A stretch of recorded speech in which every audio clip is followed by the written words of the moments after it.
देखिए, आज हम जानेंगे भारत का भूगोल। क्या जानेंगे? आज का टॉपिक है भारत का भूगोल और ये लुसेंट का पहला लेक्चर है ज्योग्राफी में, इंडियन ज्योग्राफी में ये पहला लेक्चर है।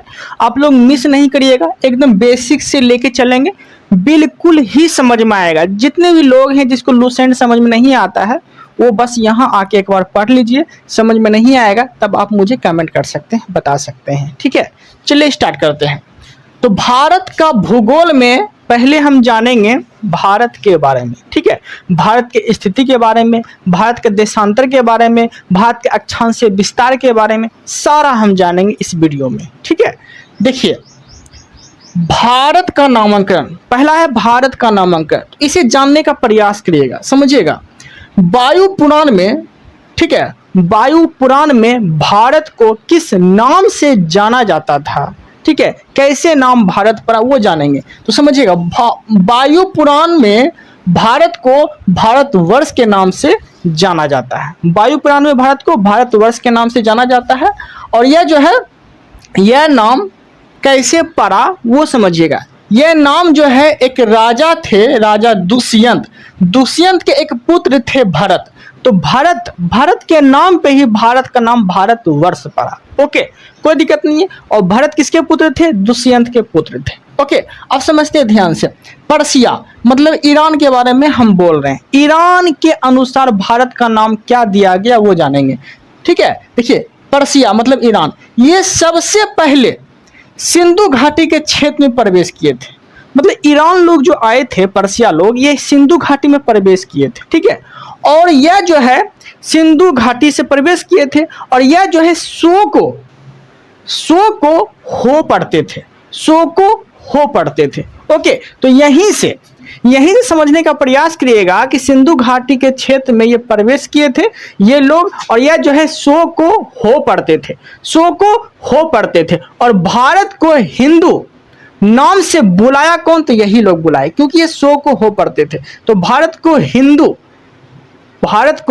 क्या बुलाए? हिंदू नाम से कौन बुलाए? तो पारसिया लोग बुलाए थे, जो ईरान के निवासी थे। ओके, और यहीं से जो है अंततः भारत को हिंदुस्तान नाम दिया गया था। ठीक है, तो हिंदुस्तान नाम जो दिया गया था ये ईरान पारसियों के द्वारा दिया गया था, क्योंकि ये सिंधु घाटी के क्षेत्र से होते हुए प्रवेश किए थे और ये शो को हो पढ़ते थे, इसलिए हो से ये हिंदू नाम दे दिया और हिंदू से हिंदुस्तान नाम पड़ गया। ठीक है, कोई दिक्कत नहीं है। ये हम इंट्रोडक्शन क्लास लेके बेसिक से उठाए हैं, बिल्कुल ही समझ में आएगा। नहीं समझ में आएगा तब कमेंट करिएगा। ठीक है, अब समझते आगे। आर्यों के द्वारा जो है भारत को किस नाम से जाना जाता था? तो आर्यावर्त। तो भारत को आर्यावर्त के नाम से कौन पुकारा था? तो आर्य लोग पुकारे थे, आर्य लोग। ठीक है, आर्य लोग कहे थे। अब समझते हैं आगे। जैन कथा के अनुसार जो है भारत को जम्बू द्वीप के नाम से जाना जाता है। जैन कथा के अनुसार भारत को किस नाम से जाने जाते थे? जम्बू द्वीप के नाम से। और ये जम्बू द्वीप नाम कौन दिए? तो जैन कथा के अनुसार इसका नाम पड़ा। ठीक है, अब समझते आगे। भारत का हृदय पूछेगा आपसे कि भारत का हृदय किस राज्य को बोले जाते हैं? तो क्या बोलेंगे? एमपी मतलब मध्य प्रदेश। मध्य प्रदेश को जो है भारत का हृदय कहा जाता है। मध्य प्रदेश को भारत का हृदय कहा जाता है, कोई दिक्कत नहीं है। अब समझते हैं भारत का परिचय समझिएगा। भारत की आकृति पहले जानेंगे। भारत की आकृति कैसी है? भारत की आकृति कैसी है? तो यह चतुष्कोणीय है। भारत की आकृति कैसी है? चतुष्कोणीय है। ओके, कोई दिक्कत नहीं है, अच्छे समझ में आ रहा होगा आप लोग को। ठीक है, तो भारत की आकृति चतुष्कोणीय है। भारत का क्षेत्रफल कितना है? तो 32,87,263 वर्ग किलोमीटर स्क्वायर में फैला हुआ है भारत का क्षेत्रफल। क्या बोले? 32,87,263, ठीक है, वर्ग किलोमीटर स्क्वायर में फैला हुआ है। ठीक है, कोई दिक्कत नहीं है, आगे देखते हैं। क्षेत्रफल में भारत का स्थान कितना है? क्षेत्रफल में भारत का स्थान कितना है ओवरऑल पूरा विश्व में भारत कितने नंबर पे आते हैं क्षेत्रफल में? तो आपको क्या बताना है? 7 नंबर पे आते हैं, 7वां। ठीक है, क्षेत्रफल में 7वें स्थान पे भारत आते हैं, कोई दिक्कत नहीं है। लेकिन ठीक है, ऑल ओवर अगर पूछ लिया कि भारत क्षेत्रफल में विश्व में कितना परसेंटेज अपना योगदान देते हैं, तो क्या बोलेंगे? तो 2.42%। 2.42% जो है ओवरऑल पूरा विश्व में जो है भारत का क्षेत्रफल है। ठीक है, परसेंटेज में कोई दिक्कत नहीं है। अब समझते हैं आगे। देखिए क्षेत्रफल के अनुसार जो है भारत का क्रम था 7वां। कितना था? 7वां था। लेकिन क्षेत्रफल में सीक्वेंस से समझते हैं कि पहले कौन से देश आते हैं, उसके बाद कौन से देश आते हैं। तो ये आपको आसान हो पढ़ने में, इसलिए एक ट्रिक बना दिए हैं। वो ट्रिक जो है आप आसानी से याद कर सकते हैं। वो ट्रिक क्या है? तो देखिए समझिएगा ध्यान से। आम का सीजन चल रहा है। आम को लोग क्या करते हैं? चूस के खाते हैं। चूस के खाते हैं ना आम। ठीक है, तो आपको क्या करना है? आम देख रहे हैं तो आम को क्या बोलना है आपको? लुक चुसबो अभी, लुक चुसबो अभी। तो यही हम ट्रिक बनाए हैं क्षेत्रफल के अनुसार भारत का क्रम। ठीक है, तो ट्रिक क्या बनाए हैं? लुक चुसबो अभी। समझिएगा, तो लू से हो गया रूस, लू से हो गया रूस, मतलब कि क्षेत्रफल में पहला देश कौन से आते हैं? तो रूस आते हैं। ठीक है, को से हो गया कनाडा, को से हो गया कनाडा, चू से हो गया चीन, सो से हो गया संयुक्त राज्य अमेरिका, संयुक्त राज्य अमेरिका। ठीक है, बो से हो गया ब्राजील, ओ से हो गया ऑस्ट्रेलिया, अभी चुसबो अभी, अभी में भो से हो गया भारत, भो से हो गया भारत, और भारत 7वां नंबर पे आते हैं। तो आप 7 तक याद रखिए, इतना इनफ है एग्जाम के लिए। ठीक है, तो हम ट्रिक क्या बताए क्रम में? तो लुक चुसबो अभी, लुक चुसबो अभी। ठीक है, लुक चुसबो अभी। ओके, कोई दिक्कत नहीं है। अब समझते हैं ध्यान से। सब देश का राजधानी आपको याद रखना है। ठीक है, तो रूस की राजधानी कहाँ पड़ता है? जो क्षेत्रफल में पहला स्थान आते हैं रूस में। ठीक है, क्षेत्रफल में पहला देश रूस का है, तो रूस की राजधानी मॉस्को। कनाडा की राजधानी ओटावा, कनाडा की राजधानी ओटावा। ठीक है, चीन की राजधानी बीजिंग, चीन की राजधानी बीजिंग। ओके, संयुक्त राज्य अमेरिका की राजधानी कहाँ है? तो Washington DC, Washington DC. DC में डीसी का अर्थ क्या होता है? डिस्ट्रिक्ट ऑफ कोलंबिया होता है। ये चीज भी आपको याद रखना है। ठीक है, आगे देखते हैं। ब्राजील, ब्राजील की राजधानी कहाँ है? तो ब्राजीलिया। क्या है? क्या है? ब्राजीलिया ब्राजील की राजधानी है। ब्राजीलिया ब्राजील की राजधानी है, कोई दिक्कत नहीं है। ऑस्ट्रेलिया की राजधानी कहाँ है? तो कैनबरा, ऑस्ट्रेलिया की राजधानी कहाँ है? कैनबरा, कोई दिक्कत नहीं है। भारत की राजधानी कहाँ है? तो भारत की राजधानी तो आप लोग को पता ही होगा कि नई दिल्ली है। ओके, भारत की राजधानी तो नॉर्मल है। ओके, चलिए कोई दिक्कत नहीं है, अच्छे से समझ में आ गया होगा आप लोग को। कोई प्रॉब्लम होता है तो आप कमेंट कर सकते हैं। चलिए हम आगे देखते हैं।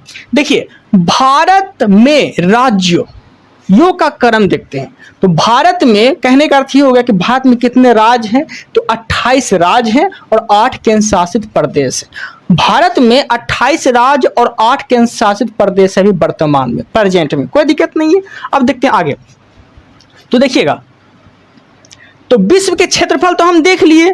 पहले नंबर पर रूस आते थे, फिर कनाडा आते थे, फिर चीन आते थे, संयुक्त अमेरिका आते थे, ब्राजील आते थे, और लास्ट में भारत आते थे 7 नंबर पे। लेकिन अब हम भारत में देखेंगे क्षेत्रफल में कौन पहले राज्य आते हैं। ओके, पहला स्थान क्षेत्रफल में पहला राज्य, भारत का पहला राज्य कौन से आते हैं क्षेत्रफल में? तो राजस्थान। क्षेत्रफल में पहला राज्य क्या आएंगे? राजस्थान। क्षेत्रफल में दूसरा राज्य भारत का मध्य प्रदेश। क्षेत्रफल में तीसरा राज्य भारत का महाराष्ट्र। क्षेत्रफल में चौथा राज्य भारत का उत्तर प्रदेश। ठीक है, तो क्षेत्रफल की दृष्टि से भारत का सबसे बड़ा राज्य कौन सा है? तो क्या बोलेंगे? राजस्थान। क्या बोलेंगे? राजस्थान, फिर मध्य प्रदेश, फिर महाराष्ट्र, फिर यूपी। राजस्थान, मध्य प्रदेश, महाराष्ट्र और यूपी। ठीक है, मतलब उत्तर प्रदेश। ये क्षेत्रफल में है, कोई दिक्कत नहीं है। लेकिन क्षेत्रफल में सबसे छोटा राज्य अगर पूछ लिया भारत में तो क्या बोलेंगे? गोवा। क्या बोलेंगे? गोवा। गोवा की राजधानी कहाँ है? पणजी है। ओके, कोई दिक्कत नहीं है। क्षेत्रफल में सबसे छोटा राज्य कहाँ है? तो गोवा। ओके, कोई दिक्कत नहीं है। आगे देखते हैं। देखिए जनसंख्या में, जनसंख्या में अब देखते हैं, जनसंख्या में सबसे बड़ा राज्य कौन सा है भारत में? तो उत्तर प्रदेश। उत्तर प्रदेश जो है सबसे बड़ा राज्य है जनसंख्या में, कोई दिक्कत नहीं है। उसके बाद जो है सबसे छोटा राज्य अगर पूछ लिया जनसंख्या में तो क्या बोलेंगे? सिक्किम। सबसे छोटा राज्य सिक्किम, कोई दिक्कत नहीं है। अब देखते हैं आगे। क्षेत्रफल के अनुसार केंद्र शासित प्रदेश देखते हैं। क्षेत्रफल के अनुसार सबसे बड़ा केंद्र शासित प्रदेश कौन सा है? तो वो लद्दाख है। क्षेत्रफल के अनुसार सबसे बड़ा केंद्र शासित प्रदेश कौन सा है? तो वो लद्दाख है। ओके, अब देखिए सबसे छोटा क्षेत्रफल के अनुसार केंद्र शासित प्रदेश में सबसे छोटा राज्य कौन सा है? तो वो बोलेंगे लक्षद्वीप। लक्षद्वीप जो है क्षेत्रफल में सबसे छोटा है और लद्दाख जो है क्षेत्रफल में सबसे बड़ा है। कोई दिक्कत नहीं है। आगे देखते हैं, क्षेत्रफल के अनुसार सबसे बड़ा जिला। अब देख रहे हैं राज्यों में जो जिले होते हैं ना, वो क्षेत्रफल के अनुसार जिला देखेंगे। तो भारत का सबसे बड़ा जिला कौन सा है, मतलब राज्यों में, तो क्या बोलेंगे? कच्छ। कच्छ जो कि गुजरात में पड़ता है। कच्छ एक जिला है जो कि सबसे बड़ा जिला है, सबसे बड़ा जिला है राज्यों में। ठीक है, राज्यों में सबसे बड़ा जिला कौन सा है? तो गोवा में कच्छ है, यही सबसे बड़ा जिला है। ओके, सबसे छोटा जिला अगर पूछ लिया, ठीक है, सबसे छोटा अगर जिला पूछ लिया क्षेत्रफल के अनुसार, तो क्या बोलेंगे? थारवार। क्या बोलेंगे? थारवार। ओके, कोई दिक्कत नहीं है। सबसे छोटा जिला क्षेत्रफल में क्या बोलेंगे? ठीक है, थारवार, जो कहाँ पड़ता है? मणिपुर में पड़ता है। मणिपुर में जो पड़ता है थारवार, ये सबसे छोटा जिला है। और कच्छ जो कि गुजरात में पड़ता है, ये सबसे बड़ा जिला है। ओके, कोई दिक्कत नहीं है। अच्छे समझ में आ गया होगा आप लोग को। कोई डाउट होता है तो आप कमेंट कर सकते हैं। देखिए, अब हम देखने वाले हैं भारत की स्थिति। क्या देखेंगे? भारत की स्थिति देखेंगे। ठीक है, तो समझिएगा ध्यान से, ये जो हम ग्लोब बनाए हैं, ये ग्लोब को समझने का प्रयास करिएगा। ठीक है, देखिए, कभी भी आप फंसिएगा नहीं, अक्षांश और देशांतर में कभी नहीं फंसिएगा। ये देखिए, सोया हुआ रेखा है, लेटा हुआ रेखा है, तो इसे हम क्या बोलेंगे? अक्षांशीय विस्तार। क्या बोलें? अक्षांशीय विस्तार। ये लंबा है, ये लंबा है, खड़ा है अगर रेखा, ठीक है, ग्लोब में खड़ा रेखा है, तो इसे क्या बोलेंगे? देशांतरीय विस्तार। क्या बोलेंगे? देशांतरीय विस्तार। मतलब खड़े होकर हम पढ़ा रहे हैं तो क्या है? देशांतरीय विस्तार है। ठीक है, लेट के पढ़ाएंगे, एकदम लेट के, एकदम ऐसे करके सो के एकदम सीधा, तो क्या हो गया? ये अक्षांशीय विस्तार हो गया। तो इसी को समझना है। ये पूरा क्या हो गया? ग्लोब हो गया। पूरा क्या हो गया? ये ग्लोब हो गया। ओके, क्या हो गया? ग्लोब हो गया। कोई दिक्कत नहीं है। अब समझिएगा, ये सोया हुआ रेखा क्या बोलते हैं? अक्षांश बोलते हैं। और ये सीधा रेखा जो है, इसे क्या बोलते हैं? देशांतर बोलते हैं। कोई दिक्कत नहीं है। अब इसी को समझने का प्रयास करिएगा। देखिए, बीचों बीच, मतलब यहां से जो बीचों बीच रेखा खींची गई है, इसे क्या बोलते हैं? इसे बोलते हैं 0 डिग्री अक्षांश रेखा। क्या बोलते हैं? 0 डिग्री अक्षांश रेखा बोलते हैं। क्या बोलते हैं? 0 डिग्री अक्षांश रेखा बोलते हैं, या फिर भूमध्य रेखा आप बोल सकते हैं। कोई दिक्कत नहीं है। जो बीचों बीच रेखा खींची गई है, क्या बोलते हैं? भूमध्य रेखा बोलते हैं। इसी को 0 डिग्री अक्षांश रेखा बोलते हैं। कोई दिक्कत नहीं है। अब समझिएगा, भूमध्य रेखा के जो ऊपर में पड़ता है, मतलब क्या बोले हम? नॉर्थ में। नॉर्थ मतलब क्या? उत्तर में। ठीक है, उत्तर में जो पड़ता है वो कौन सी रेखा है? भूमध्य रेखा के ठीक ऊपर में जो रेखा है, जो रेखा खींची गई है, ये भैया, ये वाला जो खींची गई है, इसे कौन सी रेखा बोलते हैं? कर्क रेखा बोलते हैं। क्या बोलते हैं? कर्क रेखा बोलते हैं। और कर्क रेखा कहाँ स्थित है? तो 27 डिग्री नॉर्थ, 27 डिग्री नॉर्थ में ये कर्क रेखा स्थित है, जो कि भूमध्य रेखा के ठीक ऊपर है। कोई दिक्कत नहीं है। लेकिन भूमध्य रेखा के ठीक नीचे अगर बोल दिया तो क्या होते हैं? मकर रेखा होते हैं। भूमध्य रेखा के ठीक नीचे क्या हो गया? जो मकर रेखा होते हैं। तो नीचे है तो क्या हो गया? साउथ हो गया। तो भूमध्य रेखा के ठीक नीचे जो है मकर रेखा, ये क्या होगा? तो 27 डिग्री साउथ है। 27 डिग्री साउथ में कौन सी रेखा है? तो मकर रेखा है। ओके, कोई दिक्कत नहीं है। समझ में आ रहा होगा आप लोग को। अब समझते हैं आगे। देखिए, विश्व के संदर्भ में जो है भारत कहाँ स्थित है? विश्व के संदर्भ में भारत कहाँ स्थित है? ठीक है, तो क्या बोलेंगे? उत्तर पूर्व में स्थित है। क्या स्थित है? उत्तर पूर्व में स्थित है। कैसे बोले उत्तर पूर्व में स्थित है? तो ऊपर में देखिए, ऊपर में उत्तर है, ऊपर में उत्तर है, ऊपर उत्तर है, नीचे क्या है? दक्षिण है। दक्षिण है ना। अब देखिएगा, तो ये उत्तर में है, उत्तर, और इधर क्या हो गया? पूर्व हो गया। तो ये जो भारत है ना, ये भारत जो है, ये विश्व के संदर्भ की दृष्टि में देखेंगे तो भारत कहाँ स्थित है? तो उत्तर पूर्व में ये भारत स्थित है। कहाँ? उत्तर पूर्व में भारत स्थित है। कोई दिक्कत नहीं। अब समझते हैं ध्यान से। भारत जो है, भारत आपसे क्वेश्चन पूछेगा क्या? कि भारत जो है भूमध्य रेखा के दक्षिण में है या उत्तर में है? तो क्या बोलेंगे? ये तो सीधा दिख रहा है, यहाँ भूमध्य रेखा है और भूमध्य रेखा के ठीक ऊपर में भारत है। तो क्या बोलेंगे? भारत जो है भूमध्य रेखा के कहाँ पे है? उत्तर में है। भारत भूमध्य रेखा कहाँ पर है? उत्तर में है। कोई दिक्कत नहीं है। इतना वो समझ में आ गया होगा आप लोग को। अब देखते हैं आगे। देखिए, भारत आपसे क्वेश्चन पूछेगा कि भारत किस महाद्वीप में है? टोटल 7 महाद्वीप है। तो भारत किस महाद्वीप में है? तो क्या बोलेंगे? तो भारत जो है एशिया महाद्वीप में है। भारत कितना किस महाद्वीप में है? भारत एशिया महाद्वीप में है। लेकिन एशिया महाद्वीप के किस साइड में भारत है? उत्तर में है कि दक्षिण में है? तो क्या बोलेंगे? एशिया महाद्वीप के दक्षिण में क्या है? भारत है। दक्षिण साइड में क्या है? एशिया महाद्वीप के दक्षिण में वो तो भारत स्थित है। कोई दिक्कत नहीं है। आगे देखते हैं, भारत का अक्षांशीय विस्तार। भारत का अक्षांशीय विस्तार, अक्षांशीय विस्तार हम किसे बोलते थे? ऐसे सोया हुआ रेखा को बोलते हैं हम लोग अक्षांशीय विस्तार, ऐसे सीधा रेखा को बोलते हैं हम लोग देशांतरीय विस्तार। ठीक है, सोया है अगर ऐसे तो अक्षांशीय विस्तार, अगर सीधा है ऐसे तो क्या बोलेंगे? देशांतरीय विस्तार। तो वही हम देखने वाले हैं। तो भारत का अक्षांशीय विस्तार कितना है? तो आप क्या बोलेंगे?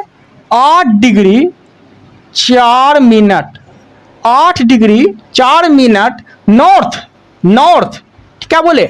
8 डिग्री 4 मिनट नॉर्थ से लेकर 37 डिग्री 6 मिनट नॉर्थ तक। ठीक है, 37 डिग्री 6 मिनट नॉर्थ तक। नॉर्थ का मतलब क्या हो गया? नॉर्थ का मतलब हो गया, क्या हो गया? उत्तर। क्या हो गया? उत्तर में है। ठीक है, कोई दिक्कत नहीं है। आगे देखते हैं, देखिए अब समझते हैं आगे। देखिए तो भारत का अक्षांशीय विस्तार कितना हो गया? 4 डिग्री मतलब 8 डिग्री 4 मिनट से उत्तर से लेके 8 डिग्री 4 मिनट उत्तर से लेके 37 डिग्री 6 मिनट उत्तर तक है। ओके, कोई दिक्कत नहीं है। आगे देखते हैं, अच्छे समझ में आ गया होगा आप लोग को। ओके, अब देखते हैं आगे। देखिए संपूर्ण अक्षांशीय विस्तार अगर पूछेगा भारत को तो क्या बोलेंगे? संपूर्ण अक्षांशीय विस्तार जो है भारत का, ये 6 डिग्री 4 मिनट नॉर्थ से लेके 37 डिग्री 6 मिनट नॉर्थ तक, 37 डिग्री 6 मिनट नॉर्थ तक। ठीक है, नॉर्थ तक, कोई दिक्कत नहीं है। डायरेक्ट पूछेगा अक्षांशीय विस्तार तो 8 डिग्री 4 नॉर्थ से लेके 37 डिग्री 6 नॉर्थ तक संपूर्ण अक्षांशीय विस्तार पूछ लिया तो 6 डिग्री मतलब क्या बोलेंगे? 6 डिग्री 4 मिनट नॉर्थ से लेके 37 डिग्री 6 मिनट नॉर्थ तक। ओके, कोई दिक्कत नहीं है। आगे देखते हैं, भारत का देशांतरीय विस्तार पूछेगा आपसे तो क्या बोलेंगे? भारत का देशांतरीय विस्तार जो है 68 डिग्री 7 पूरब से लेके 97 डिग्री 25 पूरब तक। ठीक है, क्या बोलेंगे? भारत का देशांतरीय विस्तार 68 डिग्री 7 ईस्ट से लेके 97 डिग्री 25 ईस्ट तक। ओके, कोई दिक्कत नहीं है। आगे देखते हैं, देखिए एक राज था जम्मू कश्मीर, क्योंकि पहले ये राज था तो ये ना टूट गया। क्या हो गया? ये टूट गया।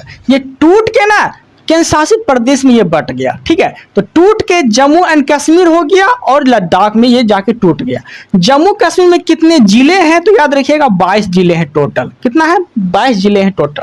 ठीक है, लद्दाख में कितने जिले हैं टोटल? तो 2 जिले हैं टोटल। कितना है? 2 जिले हैं टोटल। ओके, तो ये चीज आपको याद रखना है डायरेक्ट। ओके, अब समझते हैं ध्यान से, भारत का अंतिम बिंदु, भारत का अंतिम बिंदु देखने वाले हैं, समझिएगा ध्यान से। देखिएगा, देखिए ये 4 गो रेखा हम इस तरह से खींचे हैं, ऐसे करके हम 4 गो रेखा खींचे हैं, उत्तर, दक्षिण, पूरब और ये पश्चिम। ठीक है, इस तरह से खींचे हैं, समझिएगा ध्यान से। तो भारत का अंतिम बिंदु हम देखने वाले हैं। ठीक है, समझिएगा, भारत मतलब उत्तर बिंदु जो है, भारत के उत्तर बिंदु जो है वो किसे बोलते हैं हम लोग? तो वो देखते हैं, तो इंदिरा कोल। ठीक है, भारत का उत्तर बिंदु क्या है? तो इंदिरा कोल है, जो कहां पे है?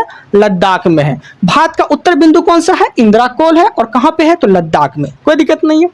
भारत का पूर्वी बिंदु पूछेगा आपसे तो क्या बोलेंगे? बलांगू है, और कहां पे है? तो अरुणाचल प्रदेश में। भारत का पूर्वी बिंदु कौन सा है? बलांगू है, जो कि अरुणाचल प्रदेश में है। उत्तर पूछेगा तो इंदिरा कोल, जो कि लद्दाख में है। पूरब पूछेगा तो बलांगू, जो अरुणाचल प्रदेश में है। भारत का दक्षिण बिंदु पूछ लिया आपसे तो भारत का दक्षिण बिंदु एवं अंतिम बिंदु जो है वो केप कैमरून है। भारत का दक्षिण बिंदु एवं भारत का अंतिम बिंदु जो है वो क्या है? केप कैमरून है। तो ये चीज भी आपको याद रखना है। ओके, लेकिन भारत का पूर्वी बिंदु मतलब भारत का पश्चिमी बिंदु पूछ लिया, भारत का पश्चिमी बिंदु पूछ लिया तो क्या बोलेंगे? सरक्रिक, जो गुजरात में पड़ता है, या फिर सरक्रिक को आप गौ माता भी बोल सकते हैं। क्या बोल सकते हैं? गौर माता ही बोल सकते हैं। तो भारत का पश्चिमी बिंदु गौर माता सरक्रिक बोल सकते हैं, जो कि गुजरात में है। ओके, भारत का उत्तरी बिंदु इंदिरा कोल, भारत का पूर्वी बिंदु बलांगू, जो अरुणाचल प्रदेश में है। भारत का दक्षिणी बिंदु जो भारत का अंतिम बिंदु है, जिसे हम क्या बोलते हैं? केप कैमरून बोलते हैं। इसे हम मुख्य भूमि का अंतिम बिंदु भी कहते हैं। किसे? केप कैमरून को क्या बोलते हैं? मुख्य भूमि का अंतिम बिंदु भी बोलते हैं। तो ये चीज भी आपको याद रखना है, कोई दिक्कत नहीं है। अब समझते हैं ध्यान से, देखिएगा, भारत का जो विस्तार है, ठीक है, भारत का पूर्वी और पश्चिमी के बीच की दूरी कितना है, भारत के पूर्वी और पश्चिमी के बीच की दूरी कितना है, तो क्या बोलेंगे 2933 किलोमीटर। 2933 किलोमीटर जो है भारत की जो दूरी है, पूरब से पश्चिम की दूरी कितनी है, तो 2933 किलोमीटर। क्या बोलेंगे 2933 किलोमीटर। और उत्तर बिंदु अगर पूछेगा आपसे, उत्तर बिंदु और दक्षिणी बिंदु के बीच की दूरी पूछ लिया आपसे, तो क्या बोलेंगे 3214 किलोमीटर। 3214 किलोमीटर। पूरब से पश्चिम बिंदु पूछेगा तो 2933 किलोमीटर। और उत्तर से क्या पूछेगा, उत्तर बिंदु अगर पूछ लिया कि उत्तर से दक्षिण, उत्तर और दक्षिण के बीच की दूरी पूछेगा तो 3214 किलोमीटर। ये दोनों चीज आपको याद रखना है, कोई दिक्कत नहीं। अब देखिए यहाँ पे हम देखने वाले हैं भारत का अंतिम बिंदु किस तरह से आपको दर्शा रहे हैं वो देखिएगा। देखिए ये पड़ता है अंडमान निकोबार। अंडमान निकोबार में 4 गो बिंदु है, क्योंकि हम भारत का अंतिम बिंदु देख रहे हैं। तो भारत अंडमान में जो है ये 4 गो बिंदु है। कितना बिंदु है, 4 गो बिंदु है। और निकोबार में जो है ये 3 गो बिंदु है। ओके, अब समझिएगा निकोबार में ये जो बिंदु है, ये जो बिंदु है, ठीक है, ये लास्ट बिंदु है। क्या है, लास्ट बिंदु है, ठीक है, जिसे हम ग्रेट निकोबार बोलते हैं। क्या बोलते हैं, लास्ट बिंदु क्या बोलते हैं, ग्रेट निकोबार बोलते हैं। ओके, कोई दिक्कत नहीं है, ये चीज याद रखिएगा। और ग्रेट निकोबार में ही यहाँ पे क्या स्थित है, तो इंदिरा पॉइंट स्थित है। क्या है, इंदिरा पॉइंट स्थित है। और इंदिरा पॉइंट को ही पार्सन बिंदु कहते हैं या पिग्मेलियन पॉइंट बोलते हैं। यही जो है भारत का अंतिम बिंदु है जो कि ग्रेट निकोबार में स्थित है।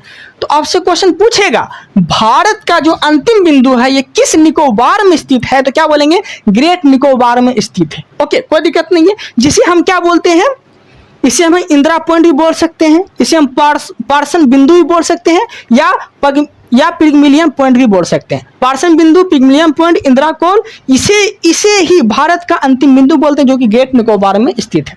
कोई दिक्कत नहीं है, समझ में आ गया होगा आप लोग को ये टॉपिक। अगर कोई डाउट रह जाता है तो आप कमेंट कर सकते हैं। और जितने भी लोग नए हैं जो वीडियो देख रहे हैं वो चैनल को सब्सक्राइब जरूर करिएगा ताकि आने वाले कंटेंट जो है आप तक पहुंच सके। ठीक है, thank you, thanks for watching. देखिए यह जो है लेक्चर नंबर 2 है। भारत का भूगोल हम देख रहे थे लुसेंट में। ओके, अगर आप लोग लेक्चर नंबर 1 नहीं देखे हैं तो जाके देख लीजिएगा, वो हम अपलोड कर दिए हैं। अगर आप लोग लेक्चर नंबर 1 से देखते हुए अगर आगे बढ़ेंगे तो आपको ज़्यादा समझ में आएगा। ठीक है, इसलिए लेक्चर नंबर 1 जो है बहुत ज़्यादा इंपॉर्टेंट है। ओके, चलिए स्टार्ट करते हैं। देखिए कोलाबा पॉइंट, पहला क्वेश्चन है कि कोलाबा पॉइंट जो है भारत के किस राज्य में है, तो क्या बोलेंगे मुंबई में है। कहाँ पे है, मुंबई में है कोलाबा पॉइंट। ओके, उसके बाद है कालीमर्रे। कालीमर्रे बिंदु कहाँ पे है, तो क्या बोलेंगे वह है तमिलनाडु में। कालीमर्रे बिंदु कहाँ पे है, वह तमिलनाडु में है। ओके, आगे देखते हैं पेट्रो जाफना। पेट्रो जाफना जो है ये कहाँ पड़ता है, किस देश में है, तो क्या बोलेंगे श्रीलंका में है। ठीक है, पेट्रो जाफना द्वीप कहाँ पे है, तो वह श्रीलंका में है। ओके, आगे देखते हैं। देखिए अब देखने वाले हैं भारत का पड़ोसी देश, वो भी क्रम में। भारत का जो भी पड़ोसी देश है वो हम क्रम के हिसाब से देखेंगे। ठीक है, बिल्कुल ही समझ में आएगा। ऐसा हो ही नहीं सकता है कि हम लुसेंट पढ़ाए इस तरह से बोर्ड में लिख के और आप लोग को समझ में नहीं आए। बिल्कुल समझ में आएगा। अगर आप लोग नए हैं तो चैनल को सब्सक्राइब जरूर करिएगा ताकि आने वाले कंटेंट और वीडियो आप तक पहुंच सके। ठीक है, देखिए भारत के पड़ोसी देश क्रम में हम देखेंगे तो देखिए क्रम अगर ऐसे याद रखते हैं आप देश का नाम तो भी ठीक है, नहीं तो कोई बात नहीं। हम ट्रिक एक बना दिए हैं, वो ट्रिक के माध्यम से आप अच्छा से याद कर सकते हैं। देखिए मेरा ट्रिक क्या है, मेरा बचपन से सपना था एमबीए करने का। मेरा जो सपना था, मेरा बचपन से सपना था एमबीए करने का। ओके, ये मेरा ट्रिक है। इसमें ट्रिक जो है, इसमें क्या चीज आपको हटाना है वो समझिएगा। भारत के पड़ोसी देश के क्रम में, तो देखिए ट्रिक क्या है, मेरा बचपन से सपना था एमबीए करने का। जितना भी हिंदी में लिखा है ना, जितना भी हिंदी में लिखा है इसको मिटा दीजिए। जितना भी हिंदी में लिखे है ना इसको मिटा दीजिए, इसको मिटा दीजिए, ये भी मिटा दीजिए। ठीक है, ये भी आपको मिटा देना है। बचा क्या, BCPM मतलब बचपन एमबीए। मतलब बचपन जो लिखना है ना ये व्हाट्सएप वाला भाषा में लिखना है। ये क्या लिखना है, व्हाट्सएप वाला भाषा में लिखना है। व्हाट्सएप वाला भाषा में लिखते हैं ना शॉर्ट में बचपन, तो वैसे लिखना है बचपन। ठीक है, तो मेरा बचपन से सपना था एमबीए करने का। जो भी हिंदी वर्ड आता है उसको मिटा देना है, जो भी बचेगा यही लिखना है, BCPM MBA। तो आपको ज्यादा समझ में आएगा। अब समझिएगा, बी से क्या हो गया, बांग्लादेश। तो बांग्लादेश जो है ये भारत से लगने वाला सबसे बड़ा देश है। ओके, उसके बाद होता है चीन, उसके बाद कौन लगते हैं? पाकिस्तान, फिर नेपाल, फिर म्यांमार, भूटान, अफगानिस्तान। ये ट्रिक के हिसाब से आप बैठा सकते हैं। ठीक है, तो ट्रिक क्या था? मेरा बचपन से सपना था MBA करने का। ठीक है, तो B से बांग्लादेश, C से चीन, P से पाकिस्तान, N से नेपाल, M से म्यांमार, B से भूटान, A से अफगानिस्तान। ओके, कोई दिक्कत नहीं है। अब देखिएगा, सबसे ज्यादा जो है, सबसे ज्यादा सटने वाले राज्यों में या फिर देश में बोलेंगे तो सबसे ज्यादा जो है सीमा कौन से देश बनाते हैं भारत के साथ? तो वो बांग्लादेश बनाते हैं। ये क्वेश्चन डायरेक्ट पूछता है अब एग्जाम में कि बांग्लादेश जो है कितना सीमा बनाते हैं भारत से? तो क्या बोलेंगे?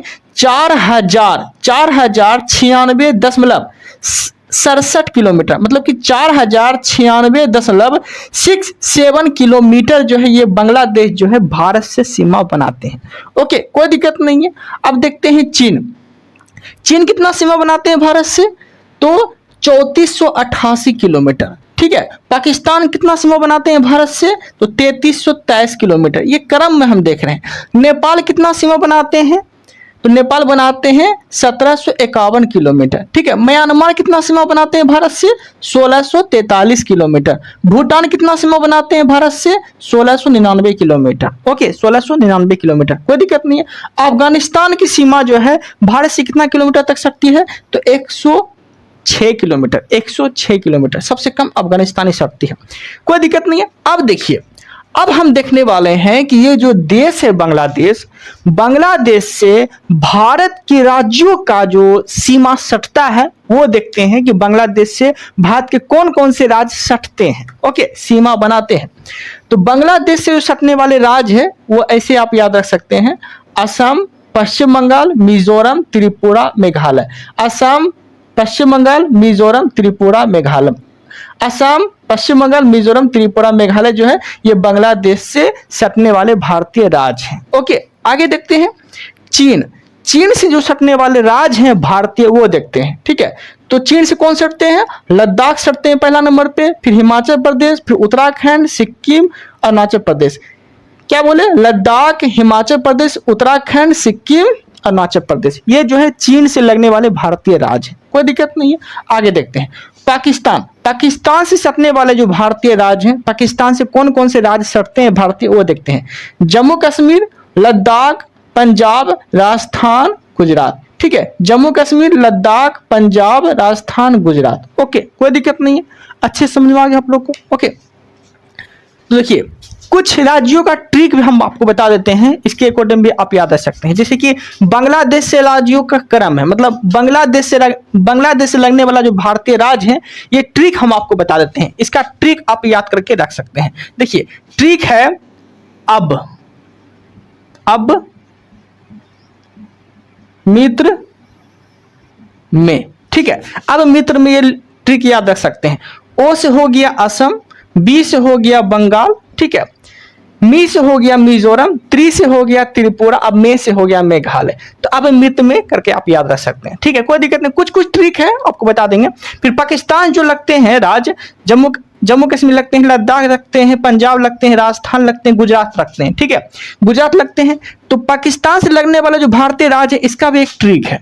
ठीक है, जो ट्रिक है वो हम बता देते हैं। देखिए इसका ट्रिक है राजपंगु। देखिए राज हो गया राजस्थान, जो से हो गया जम्मू एंड कश्मीर। जम्मू एंड कश्मीर जब लाए ना तो लद्दाख भी आप जोड़ लीजिएगा, लद्दाख। ठीक है, राज हो गया राजस्थान, जो से जम्मू कश्मीर, फिर एगो लद्दाख जोड़ लीजिएगा, फिर पो से पश्चिम बंगाल, गो से गुजरात। तो पाकिस्तान से लगने वाला जो राज्य है वो आप इस तरह से याद रख सकते हैं। जम्मू कश्मीर के साथ फिर कौन हो गया केंद्र शासित प्रदेश में? लद्दाख। ठीक है, फिर पंजाब, राजस्थान, गुजरात। तो राजपंगु आप ये ट्रिक याद रख सकते हैं। ठीक है, कोई दिक्कत नहीं है। आगे देखते हैं। अब देखिए नेपाल से लगने वाले जो भारतीय राज्य हैं वो आपको याद रखना है। देखिए नेपाल से लगने वाले जो भारतीय राज्य हैं वो कौन कौन लगते हैं? तो यूपी लगते हैं, उत्तराखंड लगते हैं, सिक्किम लगते हैं, बिहार लगते हैं, पश्चिम बंगाल लगते हैं।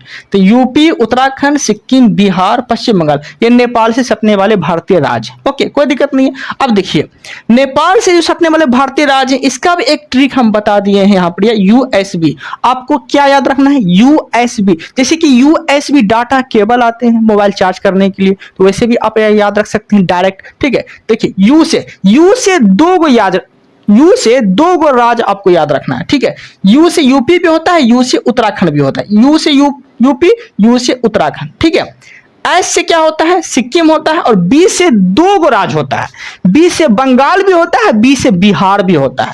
ठीक है, तो यूएसबी आप करके याद रख सकते हैं। तो यूएसबी से क्या हो गया? यूपी, उत्तराखंड, सिक्किम, बिहार और बंगाल। ठीक है, कोई दिक्कत नहीं है, नेपाल सटने वाला राज्य हो गया। अब देखते हैं आगे म्यांमार से जो सटने वाले राज्य है वो देख लेते हैं। ठीक है, तो म्यांमार से कौन कौन राज्य भारतीय सटते हैं? देखिए अरुणाचल प्रदेश, नागालैंड, मणिपुर, मिजोरम। अरुणाचल प्रदेश, नागालैंड, मणिपुर, मिजोरम। अरुणाचल प्रदेश, नागालैंड, मणिपुर, मिजोरम जो है ये म्यांमार से सटने वाले भारतीय राज्य है। ओके, कोई दिक्कत नहीं है।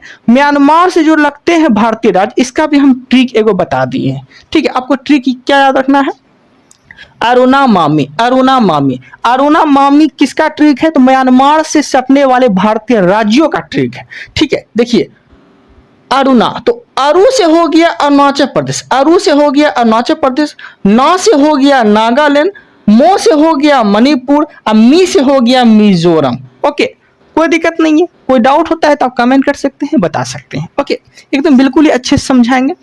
अब देखिए भूटान से लगने वाले भारतीय राज्य, भूटान से लगने वाला भारतीय राज्य जो है, ठीक है, भूटान से कौन कौन से राज्य सटते हैं भारतीय? तो सिक्किम सटते हैं, अरुणाचल प्रदेश सटते हैं, असम सटते हैं, पश्चिम बंगाल सटते हैं। तो सिक्किम, अरुणाचल प्रदेश, असम, पश्चिम बंगाल, सिक्किम, अरुणाचल प्रदेश, असम, पश्चिम बंगाल जो है ये भूटान से सटने वाले भारतीय राज्य हैं। ठीक है, भूटान से सटने वाले भारतीय राज्य का भी एगो ट्रिक हम बता दिए हैं। ठीक है, ट्रिक क्या है? तो साब याद रखना है आपको। साब क्या याद रखना है? साब याद रखना है।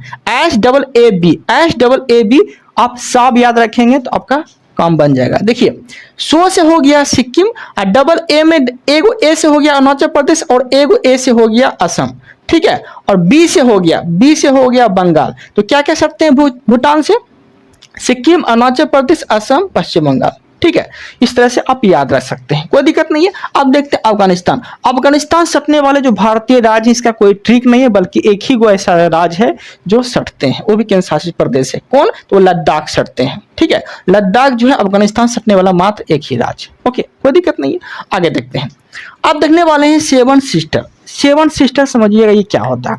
सेवन सिस्टर का अर्थ ये हो गया कि उत्तर पूर्व में जो राज्य आते हैं, ठीक है, वो सेवन सिस्टर के अंतर्गत आते हैं। उत्तर पूर्व में जो भी राज्य आएंगे वो क्या आएंगे? सेवन सिस्टर के अंतर्गत आते हैं। तो सेवन सिस्टर में कौन कौन से राज्य आते हैं वो आपको हम बताने जा रहे हैं। देखिएगा सेवन सिस्टम पहला जो आते हैं वो अरुणाचल प्रदेश आते हैं। पहला अरुणाचल प्रदेश, दूसरा नागालैंड, तीसरा मणिपुर, चौथा असम, पांचवा मेघालय, छठा मिजोरम, फिर सातवां त्रिपुरा। ये सातों के सातों जो है ये सेवन सिस्टर के अंतर्गत आते हैं, जो कि उत्तर पूर्व में स्थित है। कोई दिक्कत नहीं, एक बार फिर से बोल देते हैं। अरुणाचल प्रदेश, नागालैंड, मणिपुर, असम, मेघालय, मिजोरम, त्रिपुरा, ये सब सेवन सिस्टर के अंतर्गत आते हैं। कोई दिक्कत नहीं है, आगे देखते हैं। अब देखिएगा सबसे ज्यादा राज्यों की सीमा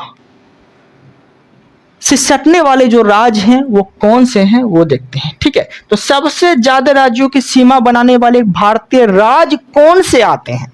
ठीक है, जो कि सबसे ज्यादा भारतीय राज्यों की सीमा सटते हैं।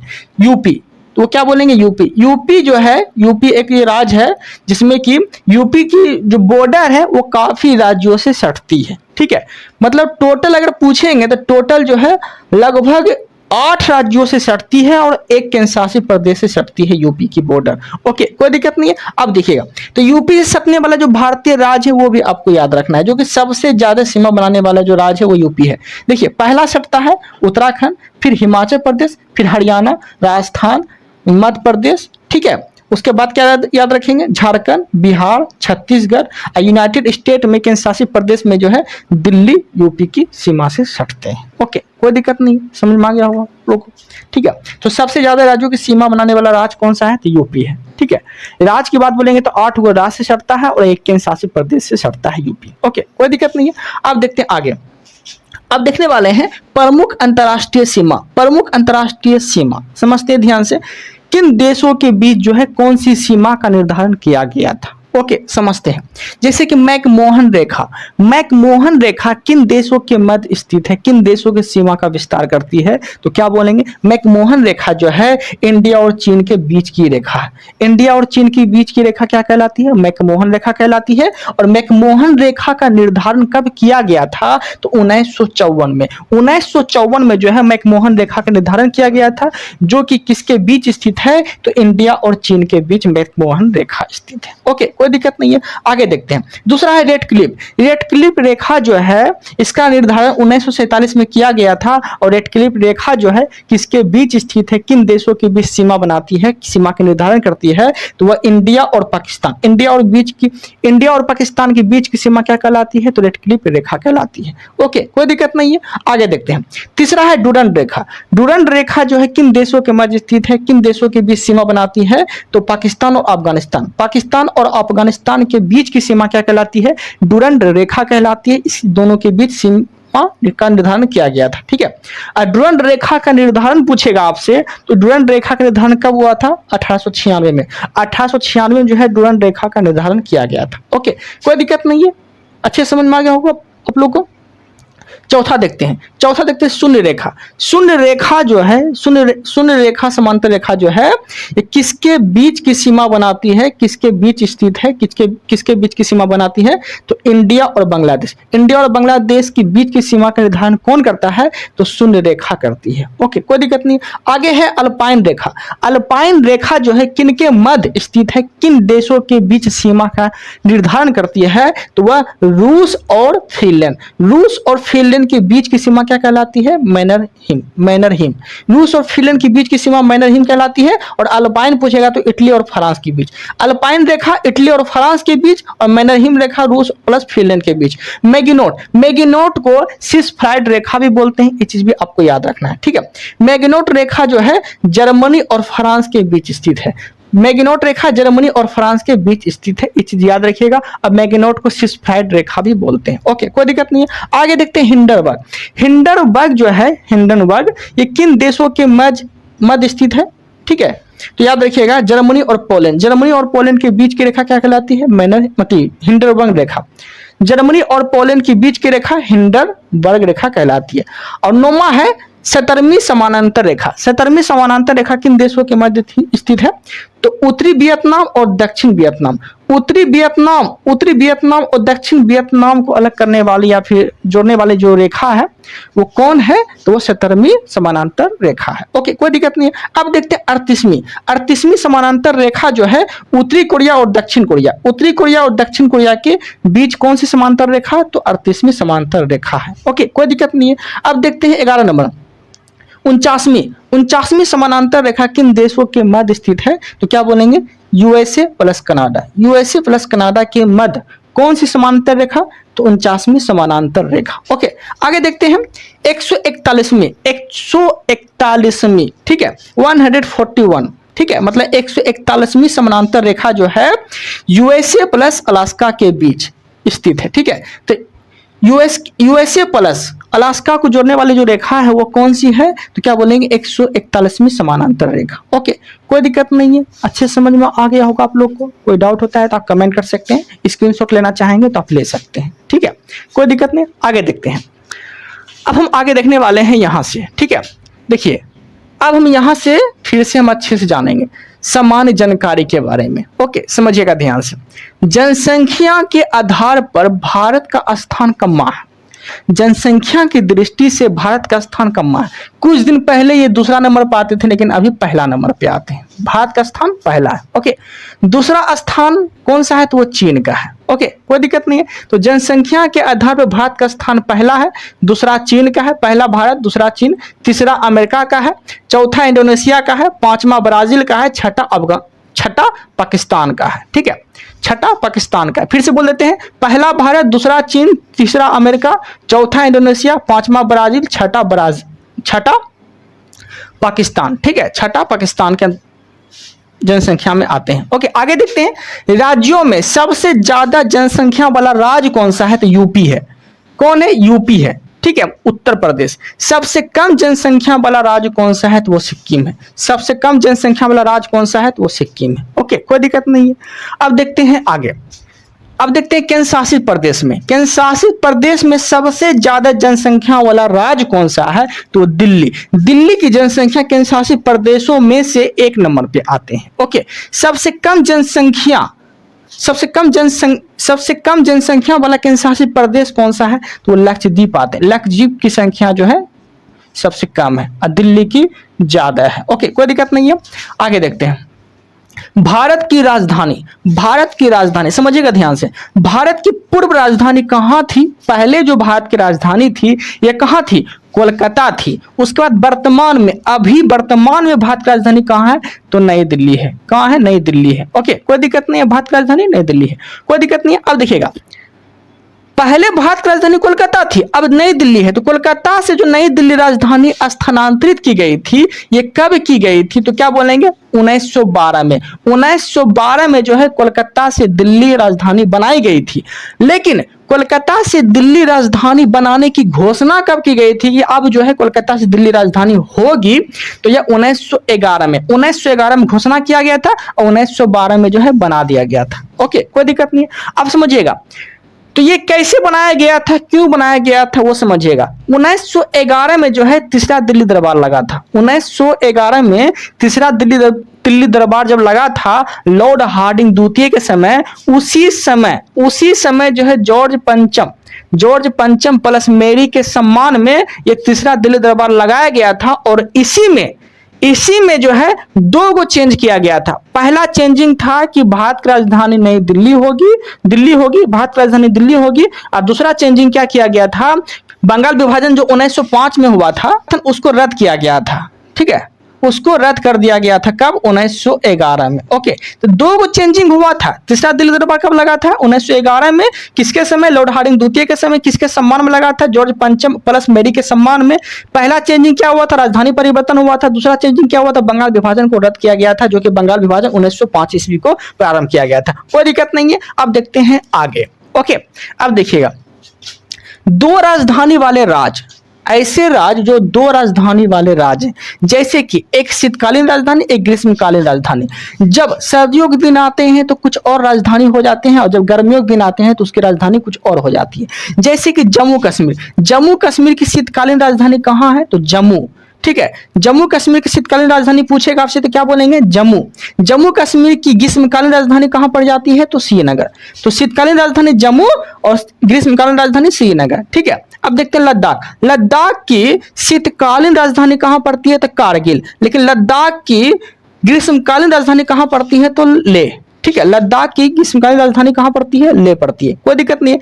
महाराष्ट्र देखते हैं, महाराष्ट्र की ग्रीष्मकालीन राजधानी और शीतकालीन राजधानी पूछेगा आपसे, मतलब कि महाराष्ट्र की शीतकालीन राजधानी पूछेगा तो क्या मारेंगे, नागपुर। महाराष्ट्र की शीतकालीन राजधानी नागपुर, लेकिन महाराष्ट्र की ग्रीष्मकालीन राजधानी पूछ लिया आपसे तो मुंबई। ओके, कोई दिक्कत नहीं है। तो 2 राजधानी वाला ये राज्य थे, ठीक है। अब देखते हैं आगे। देखिए हिमाचल प्रदेश की शीतकालीन राजधानी कहाँ थी, कहाँ हो जाती है, धर्मशाला हो जाती है। लेकिन ग्रीष्मकालीन राजधानी कहाँ हो जाती है, फिर से तो शिमला हो जाती है। उत्तराखंड की शीतकालीन राजधानी देहरादून और उत्तराखंड की ग्रीष्मकालीन राजधानी गैरसैंण, ठीक है। उत्तराखंड की ग्रीष्मकालीन राजधानी गैरसैंण। ओके, कोई दिक्कत नहीं है। अब देखते हैं 3 राजधानी वाले राज्य, तीन राजधानी वाले देश, 3 राजधानी वाले क्या देखने वाले हैं, देश। ओके, देखिएगा समझिएगा। तो 3 राजधानी वाले जो देश के अंतर्गत आते हैं वो आते हैं दक्षिण अफ्रीका। दक्षिण अफ्रीका के 3 राजधानी है, कौन कौन समझिएगा।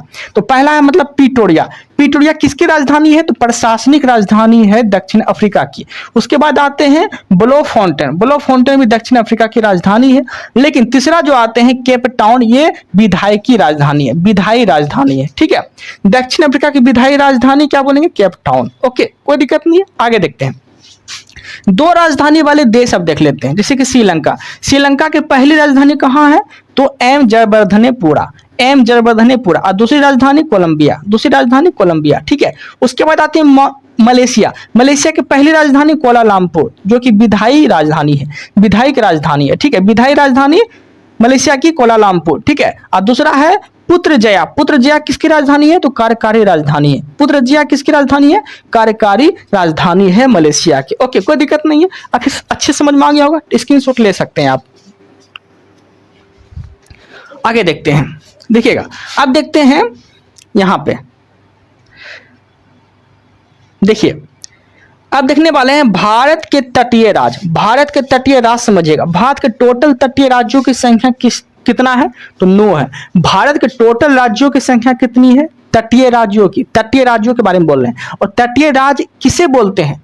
जो समुद्री सीमा से सटते हैं, जो क्या बोलेंगे, समुद्री सीमा से लगने वाले जो राज्य हैं उसे तटीय राज्य के अंतर्गत रखे जाते हैं, ठीक है। तो भारत में टोटल तटीय राज्यों की संख्या 9। ओके, कोई दिक्कत नहीं है, अब समझिएगा ध्यान से। देखिए, अब देखिएगा, ये जो है ना भारत का नक्शा, ये क्या है? भारत का नक्शा। ओके, समझिएगा। तो भारत के जो तटीय राज्यों की संख्या है वो टोटल 9 है, जिसमें कि पश्चिम में 5 ऐसे राज्य हैं जो कि भारत के तटीय राज्यों के अंतर्गत रखे गए हैं, ठीक है। तो सबसे पश्चिम में क्या हो गया? गुजरात। गुजरात पहले ऐसे राज्य हैं जो कि सबसे पश्चिम में तटीय राज्यों में आते हैं। उसका दूसरा नंबर पर क्या हो गया? महाराष्ट्र। तीसरा गोवा, फिर कर्नाटक, फिर केरल, फिर नीचे आएंगे तो तमिलनाडु, ठीक है। तो तमिलनाडु, केरल, कर्नाटक, गोवा, महाराष्ट्र, गुजरात, ठीक है। क्या हुआ? कब हुआ? गुजरात, महाराष्ट्र, गोवा, कर्नाटक, केरल, तमिलनाडु। 1 2 3 4 5 6, इस तरह से आप याद रख सकते हैं, ठीक है, कोई दिक्कत नहीं है। ओके, तो ये तटीय राज्यों का क्रम था, क्रम से आप याद रख सकते हैं। ऊपर में क्या हो गया? पश्चिम में गुजरात हो गया, फिर महाराष्ट्र हो गया, फिर गोवा हो गया, कर्नाटक हो गया, केरल हो गया, ठीक है, फिर तमिलनाडु हो गया। ओके, कोई दिक्कत नहीं है। तो पश्चिम में पूछेगा, पश्चिम में अगर पूछेगा कि तटीय राज्यों में पश्चिम में कितने ऐसे राज्य हैं जो कि भारत के तटीय राज्यों के अंतर्गत रखे गए हैं, तो 5 को कौन कौन आएगा? गुजरात आएगा, महाराष्ट्र आएगा, गोवा आएगा, कर्नाटक आएगा, केरल आएगा, ये पश्चिम के अंतर्गत आ गया। उसके बाद नीचे आ जाते हैं फिर तमिलनाडु। आप समझिएगा ध्यान से, देखिएगा, अब हम देखने वाले हैं पूरब में। पूरब में ऐसे राज्य हैं जो कि 4 ऐसे राज्य हैं जो कि क्या है?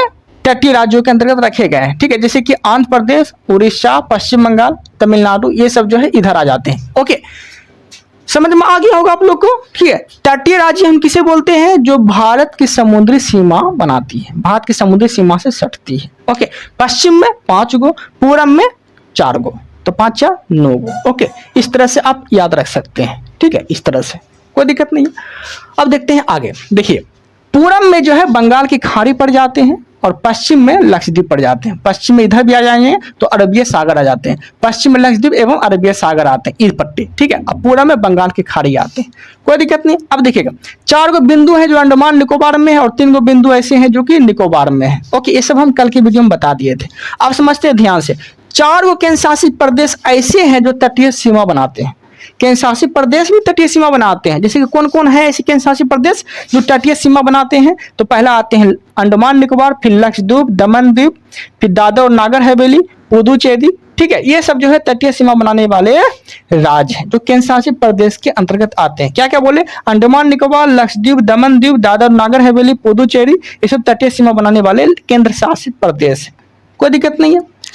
चलिए, इस वीडियो में इतना ही रखते हैं, मेरा कंटेंट खत्म हो गया यहाँ पर। ओके, बाकी का जो है हम कल बताने वाले हैं। ओके, इस वीडियो में इतना ही रखते हैं। जितने भी लोग नए हैं जो ये वीडियो को देख रहे हैं, ठीक है, तो चैनल को सब्सक्राइब जरूर करिएगा, आपके लिए ही अच्छा होगा, क्योंकि आने वाला कंटेंट जो है आप तक पहुँच सकेगा। ओके, चलिए इस वीडियो में इतना रखते हैं। Thank you, thanks for watching. देखिए, हम देख रहे थे भारत का भूगोल। लुसेंट में हम क्या देख रहे थे? भारत का भूगोल देख रहे थे। और यह जो है लेक्चर नंबर 3 है। अगर आप लोग 1 से लेकर 2 तक लेक्चर नहीं देखे हैं तो जाके जरूर देख लीजिएगा, काफ़ी एक्सप्लेन कराए हैं। और जितने लोग को लुसेंट समझ में नहीं आ रहा है वो एक बार यहाँ आके पढ़ लीजिए, उसके बाद आप अपना रिव्यू दीजिएगा कि कैसा आपको लगा, समझ में आया या नहीं आया। नहीं अगर समझ में आ रहा है तो आप कमेंट जरूर करिएगा। ओके, चलिए स्टार्ट करते हैं। हम देख रहे थे भारत के तटीय राज्य, तो भारत में टोटल तटीय राज्यों की संख्या कितनी है? तो 9 है। टोटल राज्यों की संख्या कितनी है? तटीय राज्यों की संख्या तो 9 है। तो तटीय राज्यों में हम किसे बोलते थे? जो समुद्री सीमा से सटते थे, उसे ही हम लोग बोलते थे तटीय राज्य। ओके, अब समझिएगा ध्यान से, भारत के कुल तटीय राज्य की सीमा जो है कितना किलोमीटर तक लगती है? तो आप क्या बोलेंगे? तो बोलेंगे आप 7516.6 किलोमीटर तक की लगती है। भारत के कुल तटीय राज्य की सीमा 7516.6 किलोमीटर तक लगती है। ओके, कोई दिक्कत नहीं है, इसकी लंबाई है। अब देखिएगा, मुख्य भूमि की तटीय सीमा की लंबाई पूछ लिया आपसे, तो आप क्या बोलेंगे? मुख्य भूमि का पूछेगा तब आप मारिएगा 6100 किलोमीटर, 6100 किलोमीटर। ओके, कोई दिक्कत नहीं है, 6100 किलोमीटर तक लंबाई है। ठीक है, मुख्य भूमि का अर्थ ये हो गया जैसे कि गुजरात और सटते थे ना, जो राज्य की श्रेणी में आते हैं, ओनली राज्य जो आते हैं, ठीक है, जैसे गुजरात, महाराष्ट्र, ये सब जो आते थे, तो 9 जो तटीय सीमा होती थी वही आते थे, मतलब वही किसके अंतर्गत आते थे? मुख्य भूमि के अंतर्गत आते थे। और 9 के अलावा जो अंडमान निकोबार जो आते हैं, ओके, वो कुल हो गया। तो कुल पूछेगा आपसे कि अंडमान निकोबार मिला के कितना है तटीय सीमा, तब आप बताइएगा 7516.6 किलोमीटर। लेकिन मुख्य भूमि का पूछ लिया, सिर्फ राज्य का, केंद्र शासित प्रदेश का नहीं, सिर्फ राज्य का अगर पूछ लिया, तब आप क्या मारेंगे? 6100 किलोमीटर। ये मुख्य भूमि की है जो कि 9 को सटता है। ओके, ये हम कल के वीडियो में बता दिए हैं बहुत अच्छा से मैप बना के। ओके, चलिए आगे देखते हैं। सबसे ज्यादा सीमा जो है तटीय राज्यों की सीमा में सबसे ज्यादा सीमा बनाने वाले कौन है? तो आप क्या बोलेंगे? तो पहला नंबर पर आते हैं अंडमान निकोबार। अंडमान निकोबार की जो सीमा लगती है 1962 किलोमीटर तक ये सीमा बनाती है, तटीय सीमा। ओके, कोई दिक्कत नहीं है, आगे देखते हैं। उसके बाद दूसरा नंबर पे कौन आएंगे? गुजरात। दूसरा नंबर पे कौन आएंगे? गुजरात आएंगे। तीसरा नंबर पे आंध्र प्रदेश। चौथा नंबर पे तमिलनाडु। पांचवा नंबर पे महाराष्ट्र। ओके, कोई दिक्कत नहीं है। तो सबसे ज्यादा बोलेगा तो अंडमान निकोबार, फिर गुजरात, फिर आंध्र प्रदेश, तमिलनाडु, फिर महाराष्ट्र। ओके, कोई दिक्कत नहीं। अब समझिएगा ध्यान से, भारत की स्थलीय सीमा, भारत की स्थलीय सीमा कितना किलोमीटर तक लगती है, कितना किलोमीटर तक है? तो आप क्या बोलेंगे? भारत की स्थलीय सीमा की लंबाई कितनी है? तो आपको बताना है 15,200 किलोमीटर। क्या बोलेंगे? 15,200 किलोमीटर जो है भारत की स्थलीय सीमा की लंबाई है टोटल। क्या बोलेंगे? 15,200 किलोमीटर। ओके, कोई दिक्कत नहीं है, आगे देखते हैं। अब यहां से समझने का प्रयास करिएगा। आपको हम बता दिए थे कि ये जो है पूरा ग्लोब है, ये तो पूरा ग्लोब है ना? तो समझिएगा ध्यान से, ये जो सीधी रेखा खींची गई है, सीधी रेखा मतलब जैसे कि हम खड़ा होकर पढ़ा रहे हैं, ये सीधा है, मान लीजिए मार्कर है, ये सीधा है ना? तो सीधा जो रेखा खींची जाती है ग्लोब पे, उसे क्या बोलते हैं? 0 डिग्री देशांतर बोलते हैं। क्या बोलते हैं? 0 डिग्री देशांतर बोलते हैं। लेकिन जो ये सोई हुई रेखा है, ऐसे करके जो सोई हुई रेखा है, और ये बीचों बीच अगर सोई हुई रेखा है, तो इसे हम बोलते हैं 0 डिग्री अक्षांश या मध्य रेखा। ठीक है, 0 डिग्री अक्षांश या भूमध्य रेखा हम बोल सकते हैं। ओके, भूमध्य रेखा बोलते हैं, कोई दिक्कत नहीं है। भूमध्य रेखा के नीचे कौन सी रेखा है? तो मकर रेखा है, जो कि 27 डिग्री साउथ, 27 डिग्री साउथ मतलब कि 27 डिग्री जो है दक्षिण में स्थित है। किसके? तो भूमध्य रेखा के। तो भूमध्य रेखा के दक्षिण में कौन सी रेखा है? तो मकर रेखा है, जो कि 27 डिग्री दक्षिण में है। ओके, कोई दिक्कत नहीं है। लेकिन अगर वही आपसे पूछ लिया कि भूमध्य रेखा के उत्तर में कौन सी रेखा है, तो आप क्या बोलेंगे? 27 डिग्री उत्तर में जो है ये कर्क रेखा है, जो भूमध्य रेखा के उत्तर में है, नॉर्थ में है। ओके, कोई दिक्कत नहीं है। अब समझिएगा ध्यान से, तो ध्यान से समझिएगा कि ये जो भारत है, ये भारत जो है यहाँ पे आपसे क्वेश्चन पूछेगा कि भारत कहाँ पे है? तो कर्क रेखा पे है। ठीक है, और आपसे ये भी पूछेगा कि भारत जो कर्क रेखा पे है, तो कर्क रेखा से भारत के कितने राज्य होके गुजरते हैं, ये क्वेश्चन आपसे पूछेगा। तो आप क्या बोलेंगे? टोटल 8 राज्यों से होके गुजरती है कर्क रेखा। ओके, कोई दिक्कत नहीं है। तो वो कौन कौन कर्क रेखा, कौन कौन राज्य होके गुजरते हैं कर्क रेखा से, वो हम देखने वाले हैं। ओके, ध्यान समझिएगा। देखिए, कर्क रेखा जो है भारत के 8 राज्यों से होकर गुजरती है, जो 23.5 डिग्री उत्तर में है। ओके, तो 8 राज्यों से जो होकर गुजरती है वो कौन कौन है, ध्यान समझिएगा। ओके, तो आपको याद रखना है गुजरात, राजस्थान, ठीक है, गुजरात, राजस्थान, मध्य प्रदेश, छत्तीसगढ़, झारखंड, पश्चिम बंगाल, ठीक है, त्रिपुरा, मिजोरम, ये सब जो है 8 राज्य है। ओके, जो कि कर्क रेखा से गुजरती है। ओके, कोई दिक्कत नहीं है, लेकिन आपको सीक्वेंस में याद रखना है जो कि पश्चिम से पूरब, क्योंकि एग्जाम में ऐसे ही पूछते हैं सजा के कि पश्चिम से पूरब की ओर सजाइए, जो कर्क रेखा जो है भारत के 8 राज्यों से होकर गुजरती है। तो आप क्या बोलेंगे, कर्क रेखा, तो गुजरात, राजस्थान, मध्य प्रदेश, छत्तीसगढ़, झारखंड, फिर क्या बोलेंगे पश्चिम बंगाल, फिर त्रिपुरा, मिजोरम। कोई दिक्कत नहीं है, लेकिन हम एक ट्रिक बनाए हैं जो आपको आसानी से याद हो जाएगा। ट्रिक तो बहुत सारे हैं, मित्र पर गमछा झाड़, तो ये ट्रिक आपको सिर्फ भारत के 8 राज्य बताएंगे जो कर्क रेखा होकर गुजरती है, लेकिन हम आपको ये जो ट्रिक बता रहे हैं ये पश्चिम से पूरब की ओर सजाने के सीक्वेंस बता रहे हैं, जो कि ये हम ट्रिक क्या बनाए हैं, तो गरम चीज बात में, क्या लिखना है आपको, गरम चीज बात में, ठीक है, कोई दिक्कत नहीं है। अब समझिएगा ध्यान से, देखिएगा, तो गरम कैसे लिखते हैं हम लोग, तो GARAM गरम लिखते हैं ना, तो जितना भी ए है ना आपको ये काट देना है, जितना भी ए है ये आपको काट देना है, ई भी ए है तो काट दीजिए, तो क्या बचा GRM, तो जी से हो गया गुजरात, आर से हो गया राजस्थान, एम से हो गया मध्य प्रदेश, तो गरम, गरम में क्या आ गया, गुजरात, राजस्थान, मध्य प्रदेश, कोई दिक्कत नहीं है। CH को पूरा लेना है, CH को पूरा लेना है, तो क्या हो जाएगा छत्तीसगढ़, छत्तीसगढ़, ठीक है।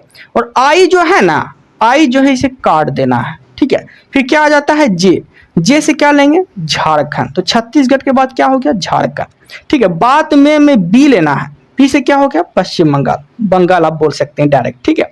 तो ए जो है ना एक काट देना है, ठीक है, ए कोई काम का नहीं है, ठीक है, एक काट देना है। फिर टी से क्या हो गया त्रिपुरा, टी से क्या हो गया त्रिपुरा, और एम ई जो है ये पूरा लेना है, तो एम ई से क्या हो गया मिजोरम, एम ई से क्या हो गया मिजोरम। ओके, कोई दिक्कत नहीं है।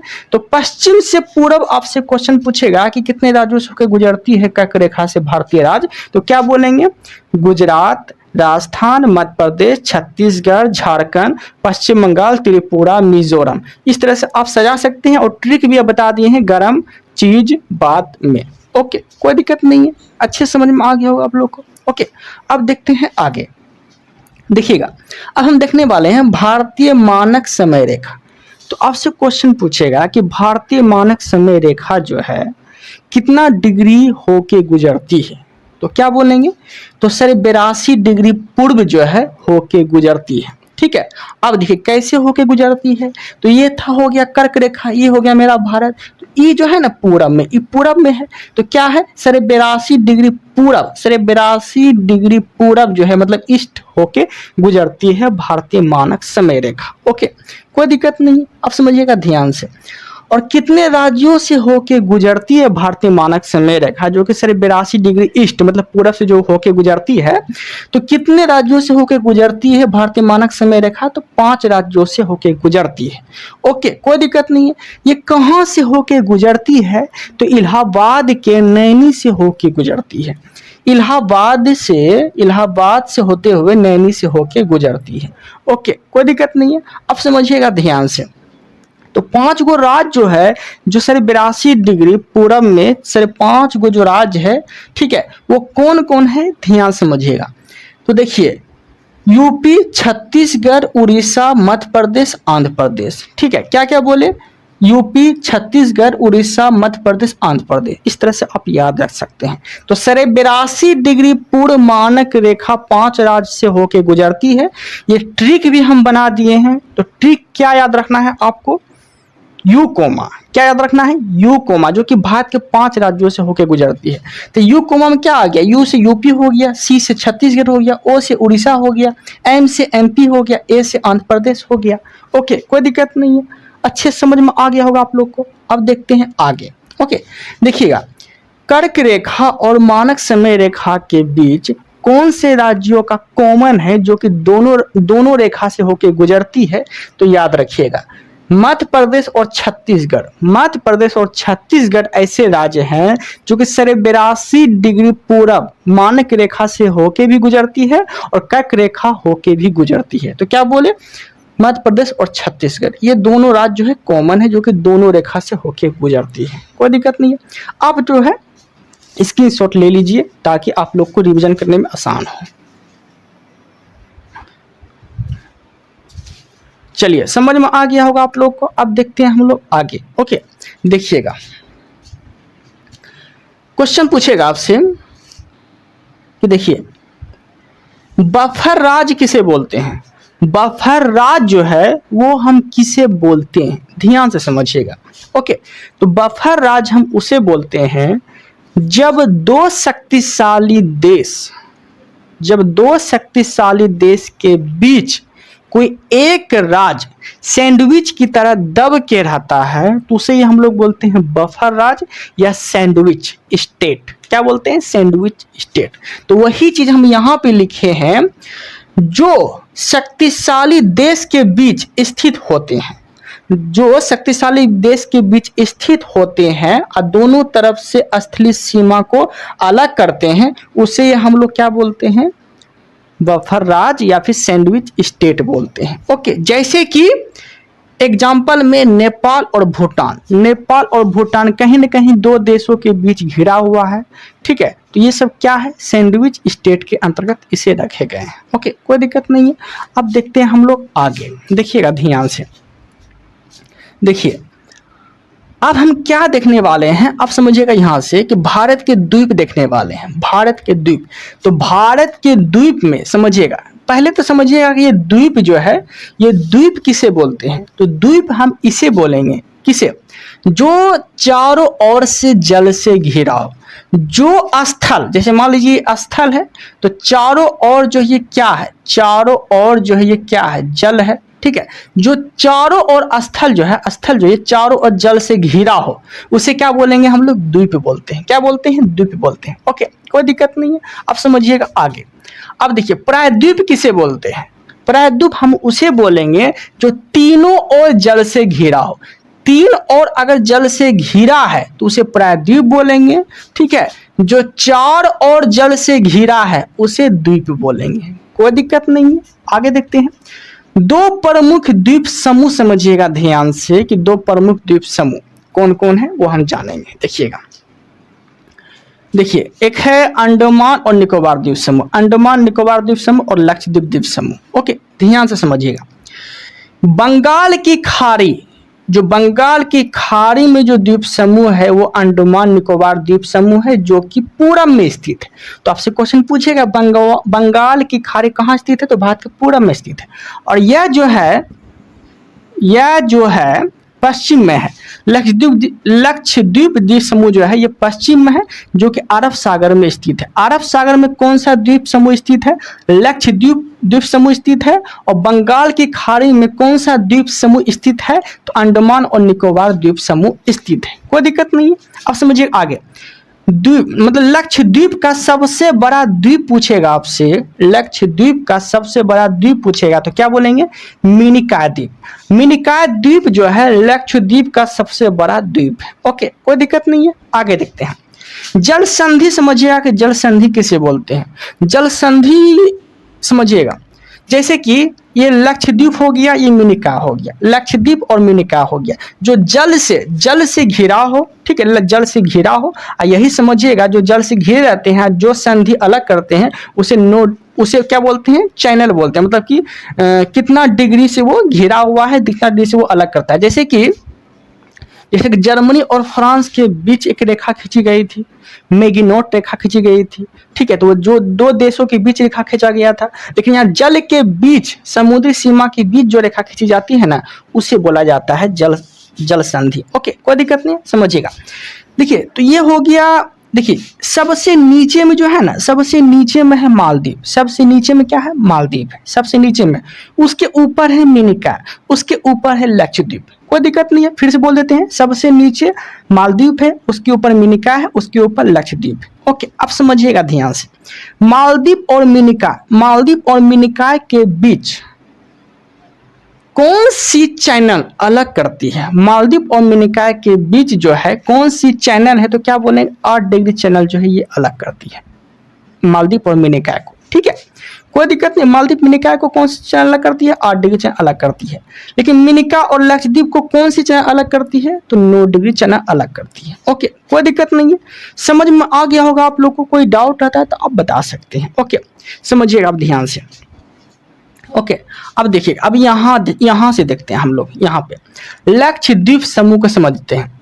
लक्षद्वीप समूह जो है ये अरब सागर में स्थित है। कहाँ है, ये अरब सागर में स्थित है। ओके, लक्षद्वीप जो समूह यहाँ हम देखे थे ना, पश्चिम में लक्षद्वीप समूह था, भारत के पश्चिम में अरब सागर में स्थित कौन था, लक्षद्वीप समूह था। देखिएगा इसका निर्माण जो हुआ है, मतलब कि लक्षद्वीप समूह का जो निर्माण हुआ है ये कैसे हुआ है, कैसे इसका निर्माण हुआ है, तो हुआ है परवाल भित्ति से, परवाल भित्ति से इसका निर्माण हुआ है। इसे इंग्लिश में बोलते हैं कोरल रीफ, कोरल द्वीप से ही लक्षद्वीप समूह का निर्माण हुआ है। ठीक है, अब कोरल रीफ क्या होता है वो समझिएगा। समुद्री छोटे छोटे, जो समुद्र में छोटे छोटे जीव जो होते हैं, जब वो मर जाते हैं, तो मरने के दौरान उसके जो अस्थि होते हैं, हड्डी जिसे बोलते हैं अस्थि, वही अस्थियों से बना द्वीप को, अस्थियों से जो बना है, अस्थियों से बना प्रवाल भित्ति से ही किसका निर्माण हुआ, तो लक्षद्वीप समूह का निर्माण हुआ है। इसका निर्माण किससे हुआ, प्रवाल भित्ति से निर्माण हुआ। और प्रवाल भित्ति निर्माण कैसे हुआ, तो छोटे छोटे जीव के मरने से अवशेषों से हुआ है। ओके, कोई दिक्कत नहीं, अब समझिएगा लक्षद्वीप समूह में टोटल द्वीपों की संख्या कितनी है, तो क्या बोलेंगे 36। सिर्फ लक्षद्वीप बोल रहे हैं, लक्षद्वीप में टोटल द्वीपों की संख्या 36 है। ओके, कोई दिक्कत नहीं है। अब लक्षद्वीप का बात आ गया तो लक्षद्वीप की भाषा क्या है, मलयालम है। लक्षद्वीप की भाषा क्या है, मलयालम है। ओके, कोई दिक्कत नहीं है, अब समझिए आगे। लक्षद्वीप में 36 द्वीप आते थे, जिसमें कि ऐसे द्वीप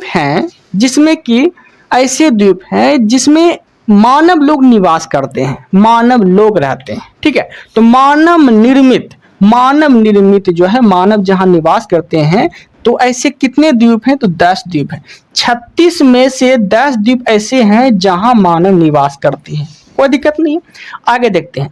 लक्षद्वीप समूह जो है ये किस हाई कोर्ट, जिसे बोलते हैं उच्च न्यायालय, लक्षद्वीप समूह जो है किस उच्च न्यायालय के अंतर्गत आते हैं, तो यह जो है केरल उच्च न्यायालय के अंतर्गत आते हैं। ठीक है, लक्षद्वीप समूह का हाई कोर्ट कहाँ पर है, तो केरल में, केरल उच्च न्यायालय के अधीन आते हैं। ओके, कोई दिक्कत नहीं है। अब समझिएगा आगे, लक्षद्वीप को केंद्र शासित प्रदेश का जो दर्जा मिला था, ये कब मिला था, 1 नवंबर 1956 ईस्वी को। 1 नवंबर 1956 ईस्वी को जो है लक्षद्वीप को केंद्र शासित प्रदेश का दर्जा मिला था। कोई दिक्कत नहीं है। अब देखते हैं आगे, नोट में देखिए हम क्या लिखे, नोट में देखिए क्या लिखे हैं, जो जनसंख्या में सबसे छोटा केंद्र शासित प्रदेश के अंतर्गत आते हैं, तो लक्षद्वीप जो है जनसंख्या में केंद्र शासित प्रदेश में से सबसे जनसंख्या कम में लक्षद्वीप आते हैं। सबसे कम जनसंख्या कितना है केंद्र शासित प्रदेश में, किसका आता है, तो लक्षद्वीप का आता है, जो कि सबसे कम जनसंख्या वाला केंद्र शासित प्रदेश है। ओके, कोई दिक्कत नहीं है। अब देखते हैं आगे, यहाँ पे देखते हैं, यहाँ पे अब देखते हैं बंगाल की खाड़ी, जो कहाँ पर है, पूरब में है। हम लक्षद्वीप के बारे में देख लिए, जो पश्चिम में था, जो कहाँ था, पश्चिम में था, ये हम देख लिए। अब देखते हैं बंगाल की खाड़ी जो कि पूरब में। ओके, ध्यान से समझिएगा, बंगाल की खाड़ी में कौन है, तो अंडमान और निकोबार द्वीप समूह है। अंडमान और निकोबार द्वीप समूह जो है कहाँ पे है, तो बंगाल की खाड़ी में स्थित है। ओके, कोई दिक्कत नहीं है। अब समझिएगा ध्यान से, हम कल के वाले वीडियो में बताए थे कि इसमें जो है बंगाल की खाड़ी में जो अंडमान निकोबार द्वीप समूह है, इसमें अंडमान में कितने अंडमान है, तो आपको क्या बताए थे, 4 गो अंडमान है। ठीक है, और निकोबार में कितने निकोबार थे, तो यहाँ पे 3 गो निकोबार थे, यहाँ पे 3 गो निकोबार थे, तो निकोबार की संख्या 3 और अंडमान की संख्या 4 थी। ओके, अब समझिएगा ये सबका नाम है, सबका नाम है, समझिएगा। तो 4 गो अंडमान हो गया, ठीक है। तो समझिएगा, देखिए सबसे ऊपर जो है इसे बोलते हैं उत्तरी अंडमान, सबसे ऊपर में क्या है तो उत्तरी अंडमान है। उसके बाद कौन सा अंडमान है, मध्य अंडमान है, फिर दक्षिणी अंडमान है, और सबसे नीचे में जो है ये लिटिल अंडमान है। दक्षिणी अंडमान को सबसे नीचे नहीं दीजिएगा, सबसे नीचे कौन सा अंडमान है, लिटिल अंडमान है, जिसे बोलते हैं छोटा अंडमान, ठीक है, कोई दिक्कत नहीं है। तो अंडमान की संख्या 4 है, सबसे ऊपर उत्तरी अंडमान, फिर मध्य अंडमान, फिर दक्षिणी अंडमान, फिर लिटिल अंडमान, कोई दिक्कत नहीं है, समझ में आ गया होगा आप लोग को। और निकोबार की संख्या कितनी है तो 3 है, सबसे ऊपर में क्या है कार निकोबार, फिर बीच में क्या है तो लिटिल अंडमान, फिर सबसे नीचे क्या है तो ग्रेट अंडमान, मतलब ग्रेट निकोबार, ठीक है। फिर से बोल देते हैं, निकोबार की संख्या 3 है, सबसे ऊपर में कार निकोबार, फिर लिटिल निकोबार, फिर सबसे नीचे में ग्रेट निकोबार। ओके, कोई दिक्कत नहीं है, आप समझिएगा ध्यान से। देखिएगा, आपसे क्वेश्चन पूछेगा निकोबार, मतलब कि क्या यहाँ क्वेश्चन पूछेगा कि लिटिल अंडमान, यहाँ पे तो लिटिल अंडमान है क्योंकि अंडमान की संख्या 4 था, सबसे नीचे में क्या था लिटिल अंडमान। तो क्वेश्चन पूछेगा लिटिल अंडमान और कार निकोबार के बीच की रेखा कौन निर्धारित करती है, कितना डिग्री चैनल, तो क्या बोलेंगे तो 10 डिग्री चैनल। लिटिल अंडमान और कार निकोबार के बीच कितना डिग्री चैनल तो 10 डिग्री चैनल। ओके, कोई दिक्कत नहीं है, समझ में आ गया होगा आप लोग को। कोई डाउट रहता है तो आप कमेंट कर सकते हैं, बहुत अच्छा से समझाते हुए लेके चल रहे हैं। ओके, अब देखिएगा आगे, अब यहां से समझते हैं। देखिएगा, तो अब ध्यान समझिएगा, अंडमान निकोबार की संख्या 4 था, सबसे ऊपर में उत्तरी था। तो यहां समझिएगा, उत्तरी अंडमान में जो है सैडल पीक है, उत्तरी अंडमान में क्या है सैडल पीक है, जो कि क्या है अंडमान निकोबार की सबसे ऊंची चोटी है। अंडमान निकोबार की जो सबसे ऊंची चोटी है सैडल पीक, ये किस अंडमान में है तो क्या बोलेंगे उत्तरी अंडमान में, क्या बोलेंगे उत्तरी अंडमान में है। ओके, कोई दिक्कत नहीं है। और सैडल पीक की ऊंचाई कितनी है तो 739 मीटर। सैडल पीक की ऊंचाई कितनी है 739 मीटर, कोई दिक्कत नहीं है। आगे देखते हैं, उसके बाद आते हैं उत्तरी अंडमान के नीचे मध्य अंडमान, ठीक है। यही चीज को हम यहाँ पे लिख दिए हैं समझाने के लिए, स्पेस कम था इसीलिए।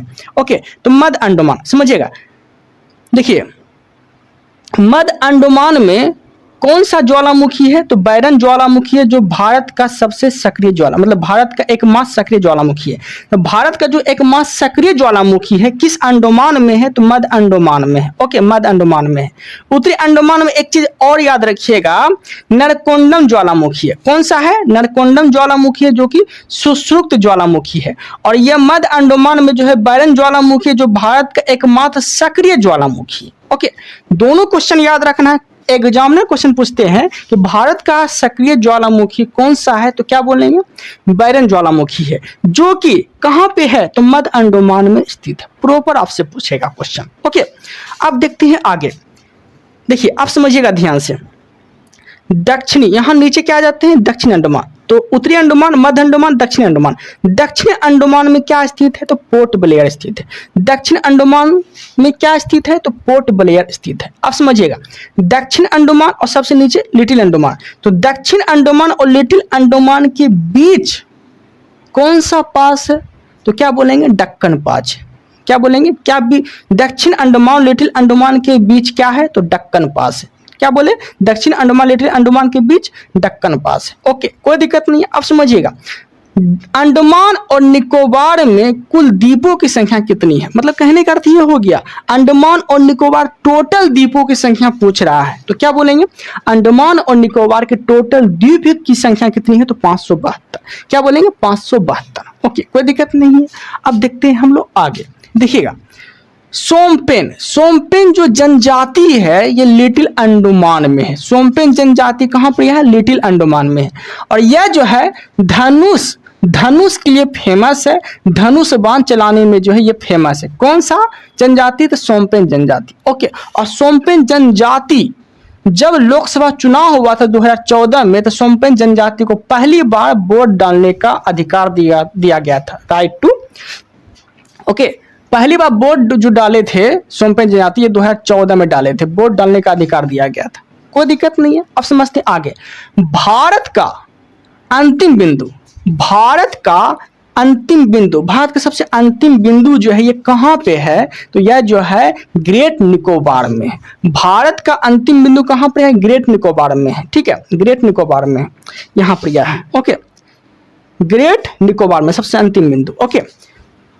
तो भारत का अंतिम बिंदु ग्रेट निकोबार में है और उसका नाम क्या है, तो इंदिरा पॉइंट, उसका नाम क्या है, इंदिरा पॉइंट। और इंदिरा पॉइंट का नाम जो हम कल के वाले वीडियो में ही भी बताए थे, कल के वाले वीडियो में भी बताए थे इंदिरा पॉइंट का क्या क्या नाम था। तो इसे ना पार्सन पॉइंट भी कहा जाता है, पिगमिलियन बिंदु भी कहा जाता है, ओके। तो समझिएगा, इंदिरा पॉइंट बोलिए, पार्सन बोलिए, फिर पिगमिलियन बिंदु बोलिए, ओके, कोई दिक्कत नहीं है।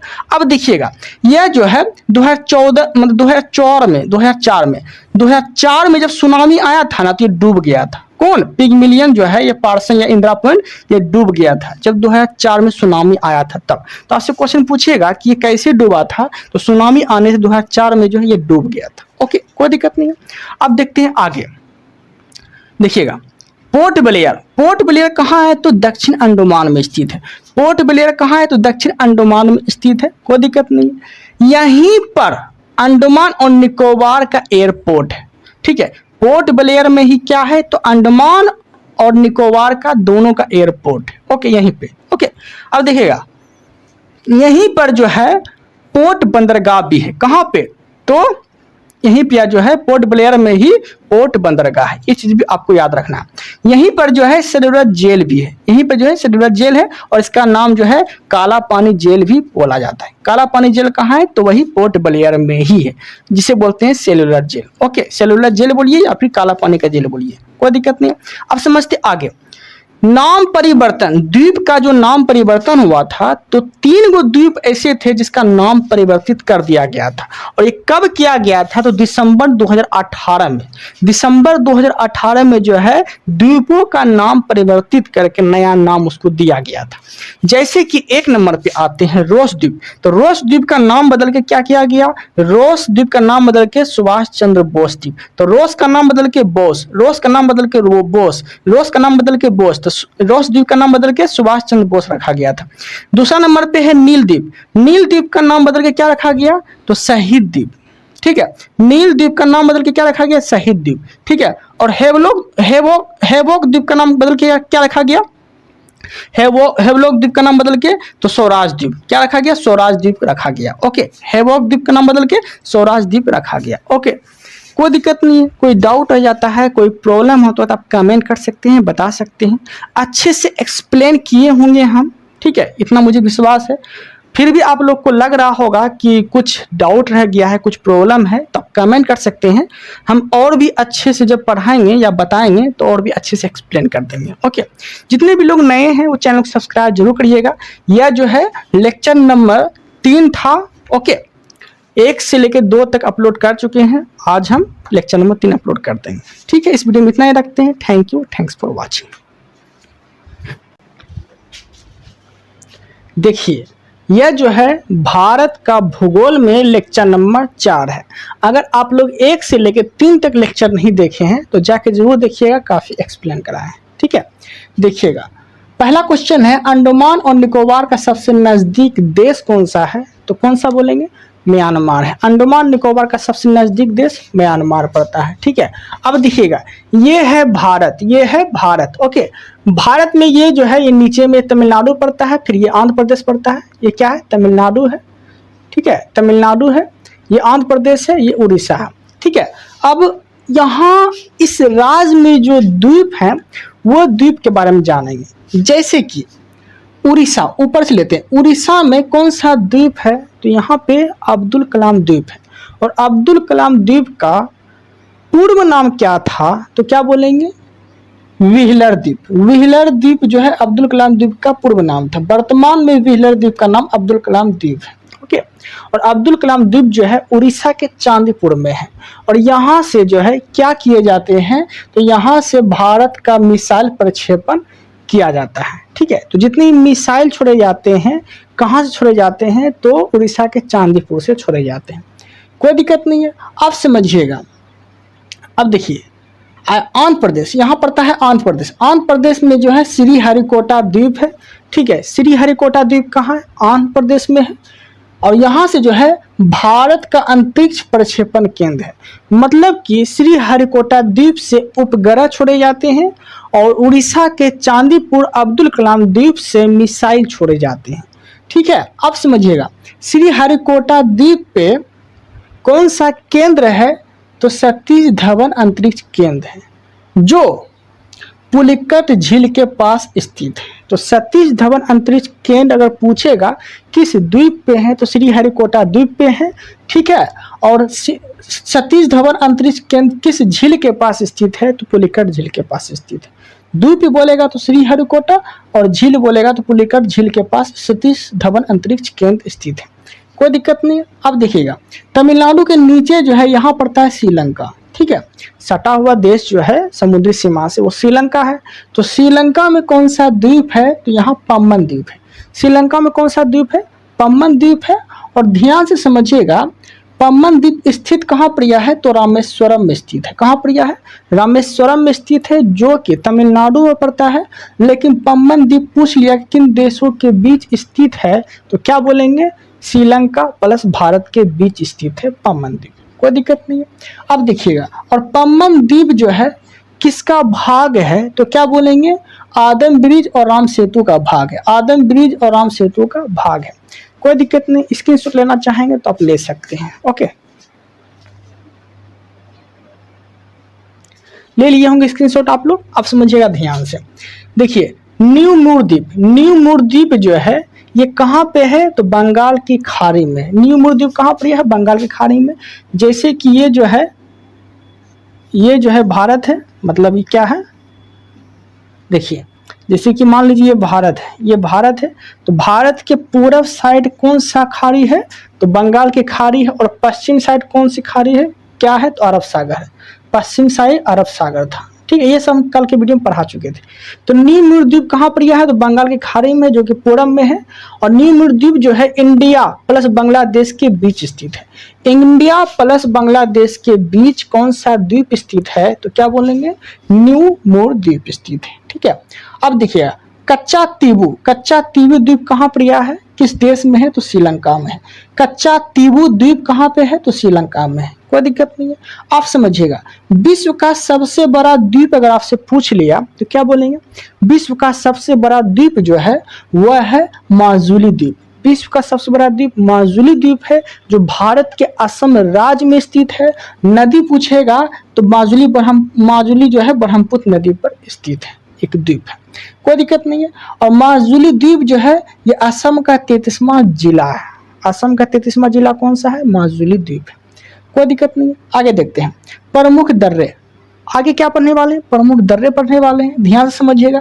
ये भारत का नक्शा है, इस तरह से है। ओके, तो जम्मू कश्मीर आ जाएंगे यहाँ पे, यहाँ लद्दाख आ जाएंगे, यहाँ हिमाचल प्रदेश आ जाएंगे, यहाँ यूके मतलब क्या आ जाएंगे? उत्तराखंड आ जाएंगे, यहाँ नेपाल आएंगे, यहाँ सिक्किम आएंगे, यहाँ अरुणाचल प्रदेश आएंगे, एपी आएंगे, ठीक है। तो क्या क्या बोले? जम्मू कश्मीर, लद्दाख, हिमाचल प्रदेश, उत्तराखंड, नेपाल, सिक्किम, अरुणाचल प्रदेश, इस तरह से सीक्वेंस है। तो धीरे धीरे समझते हैं कि यहाँ पे जो है कौन से दर्रे हैं। जैसे कि जम्मू कश्मीर में कौन से दर्रे हैं? तो जम्मू कश्मीर बनिहाल दर्रे हैं। जम्मू कश्मीर में कौन से दर्रे हैं? तो जम्मू कश्मीर बनिहाल दर्रे हैं, जो कि जवाहर सुरंग इस दर्रे से होके गुजरती है। तो बनिहाल दर्रे से होके कौन सी सुरंग गुजरती है? तो जवाहर सुरंग होके गुजरती है। ओके, और बनिहाल दर्रा जो है ये जोड़ती किसको है? जम्मू से श्रीनगर को जोड़ती है। जम्मू से श्रीनगर को जोड़ने वाले जो दर्रे हैं वो दर्रे का क्या नाम है? बनिहाल दर्रा, जो कि जम्मू कश्मीर में है। कोई दिक्कत नहीं है। आगे देखते हैं बनिहाल दर्रे से होके कौन सा NH गुजरता है? तो क्या बोलेंगे? NH44। NH44 जो है बनिहाल दर्रे से होके गुजरता है। और NH44 का जो पहले नाम था, पूर्व नाम क्या था? तो NH1A था। NH1A था। कोई दिक्कत नहीं है। अच्छे समझ में आ गया होगा आप लोग को। कोई डाउट होता है तो कमेंट कर सकते हैं आप। अब देखिए दूसरा जो जम्मू कश्मीर में दर्रा है वो है पीरपंजाल दर्रा। कौन है? पीरपंजाल दर्रा है। और यहाँ पे जो है सेबो की घाटी है। तो सेबो की घाटी किस दर्रे में है? तो क्या बोलेंगे? पीरपंजाल दर्रे में। ओके, अब पीरपंजाल दर्रे से कौन सी सुरंग होके गुजरती है? तो चेनारी नासरी सुरंग होके गुजरती है। और चेनारी नासरी सुरंग का वर्तमान नाम पूछ लिया तो क्या बोलेंगे? श्यामा प्रसाद मुखर्जी टर्मिनल। चिनारी नासरी सुरंग का वर्तमान नाम है। और ये किस दर्रे में है? तो पीर पंजाल दर्रे में है। ओके, कोई दिक्कत नहीं। तीसरा है बुर्जिल दर्रा। बुर्जिल दर्रा जो है ये भी जम्मू कश्मीर में ही है। बुर्जिल दर्रा कहाँ पर यह है? जम्मू कश्मीर में ही है। और जम्मू कश्मीर में जो ये दर्रा है बुर्जिल दर्रा, यह जो है श्रीनगर से गिलगित को जोड़ती है। श्रीनगर से गिलगित को जोड़ने वाले दर्रे का क्या नाम है? बुर्जिल दर्रा। ओके, अब देखते हैं लद्दाख में। अब समझिएगा, ये जम्मू कश्मीर था, ये लद्दाख था, ठीक है। तो लद्दाख देखते हैं हम लोग। लद्दाख जो है ये केंद्र शासित प्रदेश है। लद्दाख क्या है? केंद्र शासित प्रदेश है। और लद्दाख में जो है कराकोरम दर्रा है जो सबसे ऊंचा है। और ये कितना ऊंचा है? तो 5540 मीटर ऊंचा है, जो कि कराकोरम दर्रा की ऊंचाई है। और ये कहाँ पर यह है? तो लद्दाख में। कोई दिक्कत नहीं है। कराकोरम दर्रा जो है लद्दाख को चीन से जोड़ता है। कराकोरम दर्रा किससे जोड़ता है? तो लद्दाख को चीन से जोड़ता है। कोई दिक्कत नहीं है। लद्दाख में जो है एक और दर्रा है, वो है यह है कौन सा दर्रा? जोजिला दर्रा। जोजिला दर्रा कहाँ पर यह है? तो यह लद्दाख में है। और जोजिला दर्रा जो है श्रीनगर से लेह को जोड़ता है। श्रीनगर से लेह को जोड़ने वाले दर्रा का क्या नाम है? तो जोजिला दर्रा। और जोजिला दर्रा में जो है किस नदी का उद्गम होता है? तो सिंधु नदी का उद्गम होता है। सिंधु नदी का उद्गम जो है जोजिला दर्रा से ही होता है। कोई दिक्कत नहीं है। अब देखते हैं लद्दाख में एक और दर्रा है, मतलब बहुत सारे दर्रे हैं जो उतना फेमस तो नहीं है, लेकिन फिर भी आपको दर्रा याद रखना है। तो कौन कौन है? लानकला, पहला दर्रा का नाम याद रखिए, लानकला, चांगला, थांगला, चरदुंगला, देवसांग, अपील। ठीक है, लद्दाख में कौन कौन दर्रा है? नानकला, चांगला, थांगला, चरदुंगला, देवसांग, अपील, ये सब लद्दाख के दर्रे हैं। कोई दिक्कत नहीं है। हिमाचल प्रदेश में जो दर्रे हैं वो देखते हैं। देखिएगा, जम्मू कश्मीर देखे, लद्दाख देखे, अभी हिमाचल प्रदेश देखने वाले हैं। हिमाचल प्रदेश में कौन कौन से दर्रे हैं वो समझिएगा। हिमाचल प्रदेश में जो है बारालाचा दर्रा है, ठीक है, बारालाचा दर्रा हिमाचल प्रदेश में है। और बारालाचा दर्रा जो है यह हिमाचल प्रदेश के एक जिला है मंडी, ये मंडी से लेह को जोड़ता है। मंडी से लेह को जोड़ता है कौन सा दर्रा? तो बारालाचा दर्रा। ओके, अब देखिए बारालाचा दर्रा में किस नदी का उद्गम है? तो चिनाव नदी का उद्गम है। बारालाचा दर्रा से किस नदी का उद्गम है? तो वह चिनाव नदी का उद्गम है होता है। कोई दिक्कत नहीं है। सिपकिला दर्रा है कहाँ है? तो ये भी जो है हिमाचल प्रदेश में है। सिपकिला दर्रा कहाँ पर है? हिमाचल प्रदेश में है। अब समझिएगा, सिपकिला दर्रा से किस नदी का उद्गम होता है? तो सतलज नदी का उद्गम होता है, जो कि शिमला से तिब्बत को जोड़ता है। शिमला से तिब्बत को जोड़ने वाला दर्रा का क्या नाम है? सिपकिला दर्रा, जो कि हिमाचल प्रदेश में है। और यहाँ पे सतलज नदी का उद्गम होता है। कोई दिक्कत नहीं है। अब देखते हैं रोहतांग दर्रा। रोहतांग दर्रा भी हिमाचल प्रदेश में ही है, जो कि मनाली से लेह को जोड़ता है। मनाली से लेह को जोड़ता है रोहतांग दर्रा। ओके, अब देखिएगा, लाहौल घाटी को कुल्लू घाटी से जोड़ने वाले जो दर्रे है वो कौन से दर्रा है? तो रोहतांग दर्रा है। तो लाहौल घाटी को कुल्लू घाटी से जोड़ने वाला दर्रा क्या नाम है? रोहतांग दर्रा है, जो कि हिमाचल प्रदेश में है। ओके, रोहतांग दर्रे से अटल सुरंग गुजरती है। रोहतांग दर्रे से अटल सुरंग गुजरती है और इसकी लंबाई जो है 9.02 किलोमीटर है। 9.02 किलोमीटर इसकी लंबाई है। किसकी? तो अटल सुरंग की लंबाई। रोहतांग दर्रे से किस नदी का उद्गम होता है? तो रावी नदी का उद्गम होता है। रोहतांग दर्रे से रावी नदी का उद्गम होता है। कोई दिक्कत नहीं है। अब देखते हैं उत्तराखंड के प्रमुख दर्रे। तो क्या क्या देखिए? जम्मू कश्मीर, लद्दाख, हिमाचल प्रदेश और उत्तराखंड देखेंगे। उत्तराखंड में कौन कौन दर्रे हैं? तो याद रखिएगा, kingly, Wingly, Singla, kingly, Wingly, Singla, kingly, Wingly, Singla, mulling, kingly, Wingly, Singla, mulling, Lipulekh, माना, नीति, नोमा। क्या क्या बोले? Kingly, Wingly, Singla, mulling, Lipulekh, माना, नीति, नोमा, ये सब जो है उत्तराखंड के प्रमुख दर्रे हैं। कोई दिक्कत नहीं है। अब देखिएगा, माना दर्रा का अन्य नाम क्या है? डुंगरीला। माना दर्रा का अन्य नाम क्या है? डुंगरीला। ठीक है। अब माना दर्रा जो है ये कुमायूं हिमालय से निकलती है। कुमायूं हिमालय पे स्थित है माना दर्रा। कोई दिक्कत नहीं है। अब समझिएगा, भारत से कैलाश पर्वत अगर जाना है तो आपको माना दर्रा होके जाना पड़ेगा। तो भारत से कैलाश पर्वत जाने का रास्ता माना दर्रा से होके जाता है। ओके, माना दर्रा। अब देखिएगा, लिपुलेख दर्रा, ये भी उत्तराखंड में ही है। ये कहाँ है? तो ये भी उत्तराखंड में ही है, यूके। ठीक है, लिपुलेख दर्रा उत्तराखंड में है और लिपुलेख दर्रा से जो है भारत, नेपाल और चीन का रास्ता यहीं से होके जाता है। क्या क्या बोले? भारत, नेपाल, चीन का रास्ता किस दर्रे से होके जाता है? लिपुलेख दर्रा से होके जाता है, जो कि उत्तराखंड में स्थित है। ठीक है, कोई दिक्कत नहीं है। अब देखते हैं आगे, सिक्किम के प्रमुख दर्रे देखते हैं। देखिए क्या क्या देखे? जम्मू कश्मीर, लद्दाख, हिमाचल प्रदेश, यूके। अब फिर बीच में पड़ता है नेपाल, तो नेपाल नहीं देखेंगे, अभी सिक्किम देखेंगे। सिक्किम को समझिएगा, सिक्किम में कौन सा दर्रा है? नाथुला दर्रा, जो कि काफी फेमस है। सिक्किम में कौन सा दर्रा है? नाथुला दर्रा है। नाथुला दर्रा को जो है 1962 में बंद कर दिया गया था। 1962 में बंद कर दिया गया था, जो कि भारत प्लस चीन के बीच रेशम मार्ग का रास्ता था। जब 1962 में युद्ध हुआ था भारत और चीन के बीच, इसको जो है नाथुला दर्रा को बंद कर दिया गया था 1962 में। ओके, अब समझिएगा ध्यान से। उसके बाद जो है नाथुला दर्रा को पुनः कब चालू किया गया था? 2006 में इसको चालू कर दिया गया था। ओके, अब देखिएगा नाथुला दर्रा जो है गंगटोक प्लस लहासा को जोड़ता है। मतलब नाथुला दर्रा किसको जोड़ता है? गंगटोक प्लस लहासा को जोड़ता है। और गंगटोक किसकी राजधानी है? सिक्किम की राजधानी है। तो गंगटोक को लहासा से जोड़ने वाले दर्रे का क्या नाम है? नाथुला दर्रा। कोई दिक्कत नहीं है। जलेपला दर्रा कहाँ है? तो सिक्किम में है। जलेपला दर्रा कहाँ पर है? तो सिक्किम में है। ओके, कहाँ पर है? सिक्किम में है। और जलेपला दर्रा का जो निर्माण हुआ है किस नदी से हुआ है? तो तिस्ता नदी से हुआ है। किस नदी से हुआ है? तिस्ता नदी से हुआ है। ओके, जलेपला दर्रा का निर्माण किस नदी से हुआ है? तिस्ता नदी से हुआ है। ओके, जो कि सिक्किम में है। चुंबी घाटी जाने का रास्ता किस दर्रे से होके जाता है? तो क्या बोलेंगे? जलेपला दर्रा से होके जाता है। चुंबी घाटी जाने का रास्ता जलेपला दर्रा होके जाता है। ओके, अब देखते हैं अरुणाचल प्रदेश। तो क्या क्या देखे हम? जम्मू कश्मीर, लद्दाख, हिमाचल प्रदेश, उत्तराखंड, फिर यहाँ नेपाल पड़ता है, फिर सिक्किम देख लिए। अरुणाचल प्रदेश देखते हैं, समझिएगा। अरुणाचल प्रदेश में कौन कौन दर्रा है? तो लिखापानी, सेला, बुमला, यंगयाप। ठीक है, कौन कौन दर्रा है अरुणाचल प्रदेश में? लिखापानी, सेला, बुमला, यंगयाप, ये सब अरुणाचल प्रदेश के प्रमुख दर्रे हैं। ठीक है, यंगयाप दर्रा देखते हैं। यंगयाप दर्रा का जो निर्माण हुआ है ये ब्रह्मपुत्र नदी के द्वारा हुआ है। यंगयाप दर्रा जो कि अरुणाचल प्रदेश में है, इस दर्रे का निर्माण किस नदी से हुआ है? तो क्या बोलेंगे? ब्रह्मपुत्र नदी से हुआ है। ओके, दीपू समझते हैं। दीपू और पांगसाऊ जो है ये अरुणाचल प्रदेश में ही है। और ये जो है इंडिया प्लस म्यांमार की सीमा बनाता है। इंडिया प्लस म्यांमार की सीमा बनाने वाला दर्रे का क्या नाम है? तो दीपू और पांगसाऊ, जो अरुणाचल प्रदेश में है। ओके, अब देखते हैं बोमडिला दर्रा। ये भी अरुणाचल प्रदेश में ही है। और यह जो है तवांग घाटी प्लस तिब्बत को जोड़ता है। तवांग घाटी और तिब्बत को जोड़ने वाला दर्रा का क्या नाम है?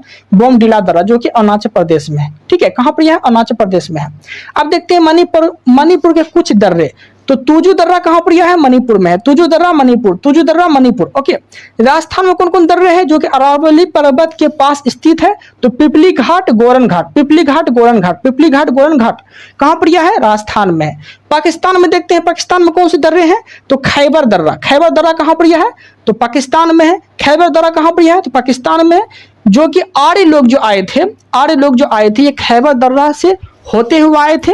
और खैबर दर्रा जो है, अगर सीमा पे पूछेगा कि किस देशों के बीच सीमा पे स्थित है, तो पाकिस्तान और अफगानिस्तान के बीच की सीमा पे जो है खैबर दर्रा है। और यहीं से जो है आर्य लोग भारत में प्रवेश किए थे, यही दर्रा से हो गया। ओके, देन इस वीडियो में इतना ही रखते हैं। अगर कोई डाउट होता है तो आप कमेंट कर सकते हैं, बता सकते हैं। ओके, और जितने भी लोग इस वीडियो को देख रहे हैं नए लोग, वो चैनल को सब्सक्राइब जरूर करिएगा ताकि आने वाला वीडियो जो है आप तक पहुंच सके। Thank you, thanks for watching. देखिए, हम भारत का भूगोल देख रहे थे। ये भारत का भूगोल में लेक्चर नंबर 5 है। अगर आप लोग 1 से लेकर 3 तक या 4 तक लेक्चर नहीं देखे हैं तो जाके जरूर देखिएगा, काफ़ी एक्सप्लेन कराए हैं। और शुरू से अगर आप देखते हुए आगे बढ़ते हैं तो आपको ज़्यादा समझ में आएगा। एकदम बिल्कुल ही एक्सप्लेन करके अच्छे से समझाए हैं। जितने लोगों को लुसेंट समझ में नहीं आता है वो एक बार यहाँ आके पढ़िए, उसके बाद आप अपना रिव्यू दीजिएगा, कमेंट करिएगा कि आपको लुसेंट अब समझ में आ रहा है या नहीं। ओके, ठीक है, यह जो है लेक्चर नंबर 5 है। ओके, समझिएगा। देखिए, हम देख रहे थे दर्रा के बारे में, ठीक है, तो समझिएगा मध्य प्रदेश में जो दर्रे हैं वह कौन कौन दर्रे हैं? तो वह है असीरगढ़ और बुरहानपुर। असीरगढ़ और बुरहानपुर के जो दर्रे हैं वो मध्य प्रदेश में है। ओके, देन अब समझिएगा पाकिस्तान में कौन सा दर्रा था? तो पाकिस्तान में खैबर दर्रा था। कौन सा दर्रा था? खैबर दर्रा था। और खैबर दर्रा से होते हुए जो है आर्य लोग भारत में प्रवेश किए थे। और खैबर दर्रा किस देश के बॉर्डर पे है? तो आप क्या बोलेंगे? पाकिस्तान और अफगानिस्तान के बॉर्डर पे है। और खैबर दर्रा होते हुए आर्य लोग भारत में भी प्रवेश किए थे। कोई दिक्कत नहीं है। अब देखिएगा, अब हम देखते हैं थाल घाट, भोर घाट, ये सब के बारे में हम लोग पढ़ने वाले हैं। समझिएगा ध्यान से। देखिए, ये देखिए, ये जो है ना, ये क्या है? मुंबई है। तो मुंबई और नासिक, यहाँ मुंबई यहाँ नासिक है। तो मुंबई और नासिक के बीच कौन सा घाट? तो थाल घाट। मुंबई और नासिक के बीच कौन सा घाट? तो थाल घाट। ओके, कोई दिक्कत नहीं है। तो मुंबई नासिक के बीच पूछेगा तो थाल घाट। इसकी ऊंचाई कितनी है? तो 580 मीटर। मुंबई और नासिक के बीच थाल घाट, इसकी ऊंचाई कितनी है? 580 मीटर है। ये चीज आपको याद रखना है। लेकिन मुंबई और नासिक के बीच कौन सी एनएच गुजरती है? तो एनएच 3 गुजरती है, जो कि थाल घाट से होते हुए जाती है। ओके, तो थाल घाट से कौन सी एनएच? NH 3, NH 3। ओके, कोई दिक्कत नहीं है। अब देखिए, यहाँ है मुंबई, यह है पुणे, तो मुंबई और पुणे के बीच कौन सा घाट?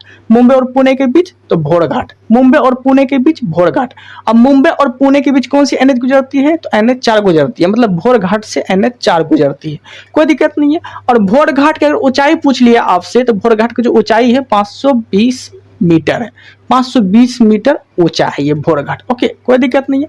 अब समझिएगा ध्यान से, नीचे में पड़ता है दक्षिण राज्य। दक्षिण राज्य में कौन कौन आ जाएंगे?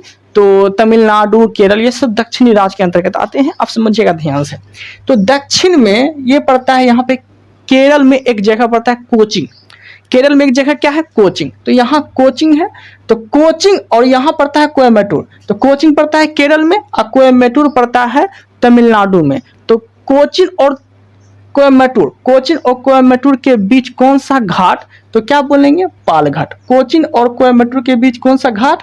तो पाल घाट। ओके, कोचिन केरल में पड़ता है और कोयम्बटूर तमिलनाडु में पड़ता है। तो कोचिन और कोयम्बटूर के बीच कौन सा घाट? पाल घाट। ओके, कोई दिक्कत नहीं है। अब पाल घाट की अगर ऊंचाई पूछ लिया आपसे, तो क्या बोलेंगे? 530 मीटर ये ऊंचा है। कौन सा? पाल घाट। पाल घाट की ऊंचाई 530 मीटर ये ऊंचा है। ओके, कोई दिक्कत नहीं। अब समझिएगा, पाल घाट, पाल घाट जो है ये पूर्वी घाट और पश्चिमी घाट का मिलन बिंदु है। पाल घाट किसका मिलन बिंदु है? तो पश्चिमी घाट और पूर्वी घाट का मिलन बिंदु। कौन सा घाट? पाल घाट। ओके, जोड़ती किसको है? तो कोचिन और कोयम्बटूर को। कोई दिक्कत नहीं है। दक्षिण में केरल में एक और जगह पड़ता है त्रिवेंद्रम। केरल में एक और जगह पड़ता है त्रिवेंद्रम। तो त्रिवेंद्रम और मदुरई, त्रिवेंद्रम और मदुरई, मदुरई पड़ता है तमिलनाडु में और त्रिवेंद्रम पड़ता है केरल में। तो त्रिवेंद्रम और मदुरई को मिलाने वाली जो ये है, तो क्या बोलेंगे? सेनकोटा। क्या बोलते हैं? सेनकोटा। ठीक है, त्रिवेंद्रम और मदुरई के बीच कौन सी घाट? तो सेनकोटा। ठीक है, इसकी ऊंचाई कितनी है? तो 500 मतलब 280 मीटर, 280 मीटर इसकी ऊंचाई। तो त्रिवेंद्रम और मदुरई के बीच कौन सा घाट बोलेंगे? तो सेनकोटा, सेनकोटा दर्रा बोल सकते हैं आप। ठीक है, कोई दिक्कत नहीं है, कोई दिक्कत नहीं है। आप समझते हैं आगे। देखिए, अब हम देखने वाले हैं प्रमुख घाटी के बारे में, प्रमुख घाटी के बारे में। तो भारत के प्रमुख जो घाटी है वो ध्यान से समझने का प्रयास करिएगा। देखिएगा, घाटी किसे बोलते हैं? पहले ध्यान से समझिएगा। घाटी हम उसे बोलेंगे जब दो पर्वत के बीच एक स्थान जगह होता है। मतलब कहने का अर्थ ये हो गया, दो पर्वत के बीच वाले स्थान को क्या बोलते हैं? घाटी बोलते हैं। तो यही हम चीज लिखे हैं, दो पर्वत के बीच के स्थान को घाटी बोलते हैं। ये उठा हुआ पर्वत है, ये भी उठा हुआ पर्वत है, अब बीच वाला क्या है? घाटी है। तो दो पर्वत के बीच वाले स्थान को घाटी बोलते हैं। अब समझिएगा, जम्मू कश्मीर, यहाँ पे है ये जम्मू कश्मीर। तो जम्मू कश्मीर में कौन सी घाटी? कश्मीर घाटी। कश्मीर घाटी कहाँ पर यह है? जम्मू कश्मीर में है। ओके, आप समझिएगा, कश्मीर घाटी जो है ये ग्रेट हिमालय और लघु हिमालय के बीच स्थित है। कश्मीर घाटी कहाँ है? तो ग्रेट हिमालय, ग्रेट मतलब क्या होगा? महान हो गया। तो महान हिमालय और लघु हिमालय के बीच कौन सी घाटी? तो कश्मीर घाटी। ओके, कोई दिक्कत नहीं है। अब समझिएगा, कश्मीर घाटी में जो है झेलम नदी बहती है। कश्मीर घाटी में कौन सी नदी बहती है? झेलम नदी बहती है, और कश्मीर घाटी कश्मीर में है। ओके, कोई दिक्कत नहीं है। अब देखिएगा, लद्दाख, लद्दाख जो है, लद्दाख में कौन कौन सी घाटी है वो समझिएगा। लद्दाख में सियोक है, पूगा है, मरखा है, नुब्रा है, मुरू है, गलवान है। ओके, क्या क्या बोले? सियोक घाटी, पूगा घाटी, मरखा घाटी, नुब्रा घाटी, मुरू घाटी, गलवान घाटी, ये सब सारा का सारा घाटी जो है यह लद्दाख में है। ओके, कोई दिक्कत नहीं है। अब समझिएगा, नागालैंड, नागालैंड में कौन कौन सी घाटी है? तो समझिएगा, जुकू घाटी। जुकू घाटी कहाँ पे है? नागालैंड में है। ओके, अब पश्चिम बंगाल में कौन सी घाटी है? समझिएगा, नेवांग घाटी। नेवांग घाटी कहाँ पर यह है? पश्चिम बंगाल में है। नेवांग घाटी पश्चिम बंगाल, जुकू घाटी नागालैंड। फिर से बोल देते हैं, नागालैंड में कौन सी घाटी है? जुकू घाटी है। पश्चिम बंगाल में कौन सी घाटी है? नेवांग घाटी है। ओके, कोई दिक्कत नहीं है। अब समझिएगा आगे, आंध्र प्रदेश, आंध्र प्रदेश में कौन सी घाटी है? तो आंध्र प्रदेश में जो है अरकू घाटी है, आंध्र प्रदेश में अरकू घाटी है। हिमाचल प्रदेश में कौन कौन सी घाटी है? तो हिमाचल प्रदेश में बहुत सारी घाटी है, आपको याद रखना है। कुल्लू घाटी, पार्वती घाटी, कांगड़ा घाटी। ओके, क्या क्या बोले? कुल्लू घाटी, पार्वती घाटी, कांगड़ा घाटी, चंबा घाटी, ठीक है, लाहुल घाटी, स्पीति घाटी। ये सब जो है ये हिमाचल प्रदेश की घाटी है। क्या क्या बोले? कुल्लू घाटी, पार्वती घाटी, कांगड़ा घाटी, चंबा घाटी, लाहुल घाटी, स्पीति, ये सब जो है हिमाचल प्रदेश की घाटी है। कोई दिक्कत नहीं है। अब समझिएगा आगे, चंबा घाटी, चंबा घाटी से जो है चंबा घाटी और एक और घाटी है नीचे में, याद रखिएगा, किन्नौर घाटी। चंबा घाटी और क्या है? किन्नौर घाटी भी हिमाचल प्रदेश में ही है। ये चीज भी आपको याद रखना है। ओके, अब समझिएगा, स्पीति घाटी में जो है, जो हिमाचल प्रदेश में स्पीति घाटी है, स्पीति घाटी में पिन बेली नेशनल पार्क है। तो पिन बेली नेशनल पार्क पूछेगा आपसे कि कहाँ पे है, तो क्या बोलेंगे? तो आपको बताना है स्पीति घाटी में पिन बेली घाटी है। ओके, कोई दिक्कत नहीं है। स्पीति घाटी में क्या है? पिन बेली नेशनल पार्क है, पिन बेली नेशनल पार्क है। ओके, कोई दिक्कत नहीं है। अब समझिए आगे, किन्नौर जो घाटी है, किन्नौर घाटी, यह जो है मणिकर्णिका शहर के लिए फेमस है। मतलब कहने का अर्थ ये हो गया कि किन्नौर घाटी में कौन सा शहर है, तो क्या बोलेंगे? मणिकर्णिका शहर है। अब मणिकर्णिका शहर इसलिए फेमस हो जाते हैं क्योंकि यहाँ से गर्म झरने के लिए फेमस हो जाते हैं। गर्म झरने जो है मणिकर्णिका शहर में ही स्थित है, यहीं से झरना निकलती है। ओके, तो गर्म झरने के लिए कौन से फेमस है? तो मणिकर्णिका शहर फेमस है, जो कि किन्नौर घाटी में स्थित है। कोई दिक्कत नहीं है। अब समझिएगा, सिक्किम में, सिक्किम में समझिएगा कि सिक्किम में कौन सी घाटी है, तो याद रखिएगा सिक्किम में जो है ये यूपियांग घाटी है, सिक्किम में यूपियांग घाटी है। ओके, कोई दिक्कत नहीं है। सिक्किम में चुम्बी घाटी है, सिक्किम में चुम्बी घाटी, यूपियांग घाटी, ये सब चीज घाटी है। अब देखिएगा, चुम्बी घाटी जो है ये भारत, भूटान, चीन को जोड़ता है। चुम्बी घाटी भारत, भूटान, चीन से जोड़ने वाली जो घाटी है वो क्या है? चुम्बी घाटी है। ओके, ये तीनों देशों की सीमा से मिलती है। कौन सी घाटी? चुम्बी घाटी। ओके, भारत, भूटान, चीन, तीनों देशों की सीमा से मिलने वाली घाटी कौन सा है? चुम्बी घाटी, जो कि सिक्किम में है। ओके, कोई दिक्कत नहीं है। अब समझिएगा, अब देखते हैं हम लोग उत्तराखंड की घाटी। उत्तराखंड में एक फेमस घाटी है फूलों की घाटी। फूलों की घाटी कहाँ पर यह है? उत्तराखंड में है। ओके, जो कि फूलों की घाटी उत्तराखंड के चमोली जिला में है। गांव पूछेगा तो रैनी गांव, रैनी गांव में है। फूलों की घाटी कौन सी गांव में है? रैनी गांव में है, याद रखिएगा। ओके, आप समझिएगा, देखिए यहाँ पे समझिएगा कि रैनी गांव से, यहीं से जो है चिपको आंदोलन प्रारंभ हुआ था। मतलब कि फूलों की घाटी चमोली जिला में है और चमोली जिला के रैनी गांव से, यहीं से चिपको आंदोलन की शुरुआत हुआ था, इसीलिए ये फूलों की घाटी फेमस हो जाता है। ठीक है, तो समझिएगा, तो रैनी गांव से चिपको आंदोलन की शुरुआत हुआ था। इसकी शुरुआत किसने किया था? इसका नेतृत्व कौन कर रहे थे? तो मेघा पाटेकर कर रहे थे। और इसकी शुरुआत कब हुआ था चिपको आंदोलन का? तो 1973 से इसकी शुरुआत हुआ था। कोई दिक्कत नहीं है, फिर से रिकॉल कर देते हैं। तो चिपको आंदोलन की शुरुआत कहाँ से हुआ था? चमोली गांव, मतलब चमोली जिला रैनी गांव से चिपको आंदोलन की शुरुआत हुआ था। इसका नेतृत्व मेघा पाटेकर कर रहे थे। इसका शुरुआत कब हुआ था? 1973 में हुआ था। हुआ क्या था, जब वृक्ष कटाव, मतलब वृक्ष जब काटने का आंदोलन चल रहा था ना, वृक्ष जब काटा जा रहा था बहुत ज्यादा, तो चिपको आंदोलन में जो है सभी लोग जो है वृक्ष में जाके चिपक जाते थे। ठीक है, कि नहीं हम वृक्ष नहीं काटने देंगे, नहीं काटने देंगे। वृक्ष जो है ये पर्यावरण का आधार है, वृक्ष हमें ऑक्सीजन देता है, ये सब के लिए ये सब रोकना चाहते थे। इसीलिए मतलब वृक्ष में जा जाके चिपक जाते थे। इसलिए चिपको आंदोलन की शुरुआत हुआ था 1973 में। किसके द्वारा? तो मेघा पाटेकर इसके नेतृत्व कर रहे थे। कोई दिक्कत नहीं है। दून घाटी, दून घाटी कहाँ पर यह है? तो ये उत्तराखंड में है। दून घाटी कहाँ पे है? उत्तराखंड में है, ये चीज याद रखिएगा। लेलान घाटी कहाँ है? तो उत्तराखंड में है। तो दून घाटी और लेनान घाटी, दून घाटी, लेनान घाटी, उत्तराखंड, दोनों उत्तराखंड में है। अब समझिएगा, लेनान घाटी में कौन सा राष्ट्रीय उद्यान है? तो गंगोत्री राष्ट्रीय उद्यान है। लेनान घाटी में कौन सा राष्ट्रीय उद्यान है? गंगोत्री राष्ट्रीय उद्यान है। ये चीज आपको याद रखना है। ओके, तो घाटी का जो भी चैप्टर था, जो भी क्वेश्चन बन सकता था, वो सारा हम इस वीडियो में बता दिए। ओके, कोई दिक्कत नहीं है। अब समझिएगा ध्यान से कि अब हम जो पढ़ने वाले हैं, वो नया चैप्टर के रूप में आप ऐड कर सकते हैं। तो वो हम पढ़ने जा रहे हैं भारत का भौतिक स्वरूप, भारत का भौतिक स्वरूप। ओके, समझिएगा ध्यान से। ये भारत का नक्शा है, ठीक है, ये भारत का नक्शा है। ऊपरी साइड जो पड़ता है, उत्तर का जो एरिया है, उत्तर वाले एरिया में पड़ता है पर्वतीय भाग। क्या पड़ता है? पर्वतीय भाग पड़ता है। और बीच वाले एरिया में पड़ता है मैदानी भाग। बीच वाले एरिया में क्या पड़ता है? मैदानी भाग पड़ता है। ओके, और नीचे में पड़ता है प्रायद्वीपीय क्षेत्र। और प्रायद्वीपीय क्षेत्र किसे बोलते थे? तो ये तो हम कल के वीडियो में पढ़ा दिए हैं, फिर ये बोल देते हैं। प्रायद्वीपीय क्षेत्र हम उसे बोलते हैं जो तीनों ओर जल से घिरा हो, ठीक है, कोई दिक्कत नहीं है। और ये पड़ता है जो समुद्री सीमा से लगते थे राज, उसे बोलते थे हम लोग तटीय राज। तो ये कहाँ क्या पड़ता है? समुद्र के तटीय राज। ओके, तटीय भाग पड़ता है। तब तटीय वाला भाग कहाँ पड़ता है? यहाँ पड़ता है। ओके, कोई दिक्कत नहीं है। आप समझिएगा ध्यान से। पर्वतीय भाग कितना है भारत में?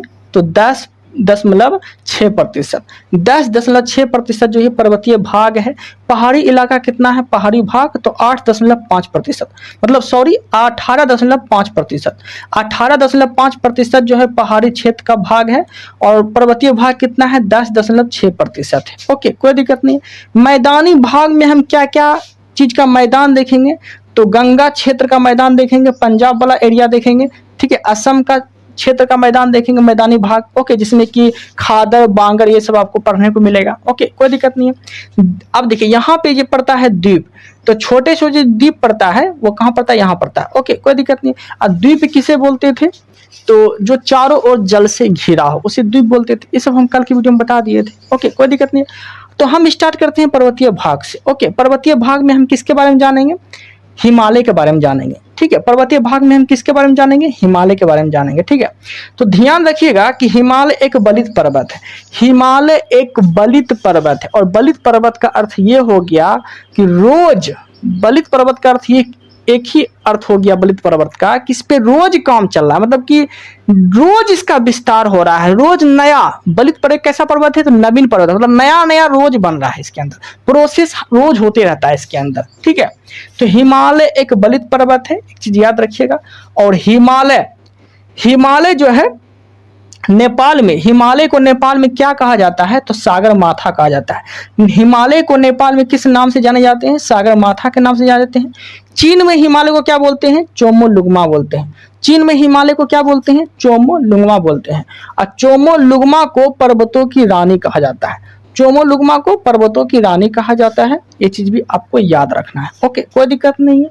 अब समझिएगा आगे हिमालय का विस्तार देखते हैं। हिमालय का विस्तार, तो हिमालय का जो विस्तार है नेपाल चीन की सीमा पर स्थित है। नेपाल चीन की सीमा पे कौन स्थित है?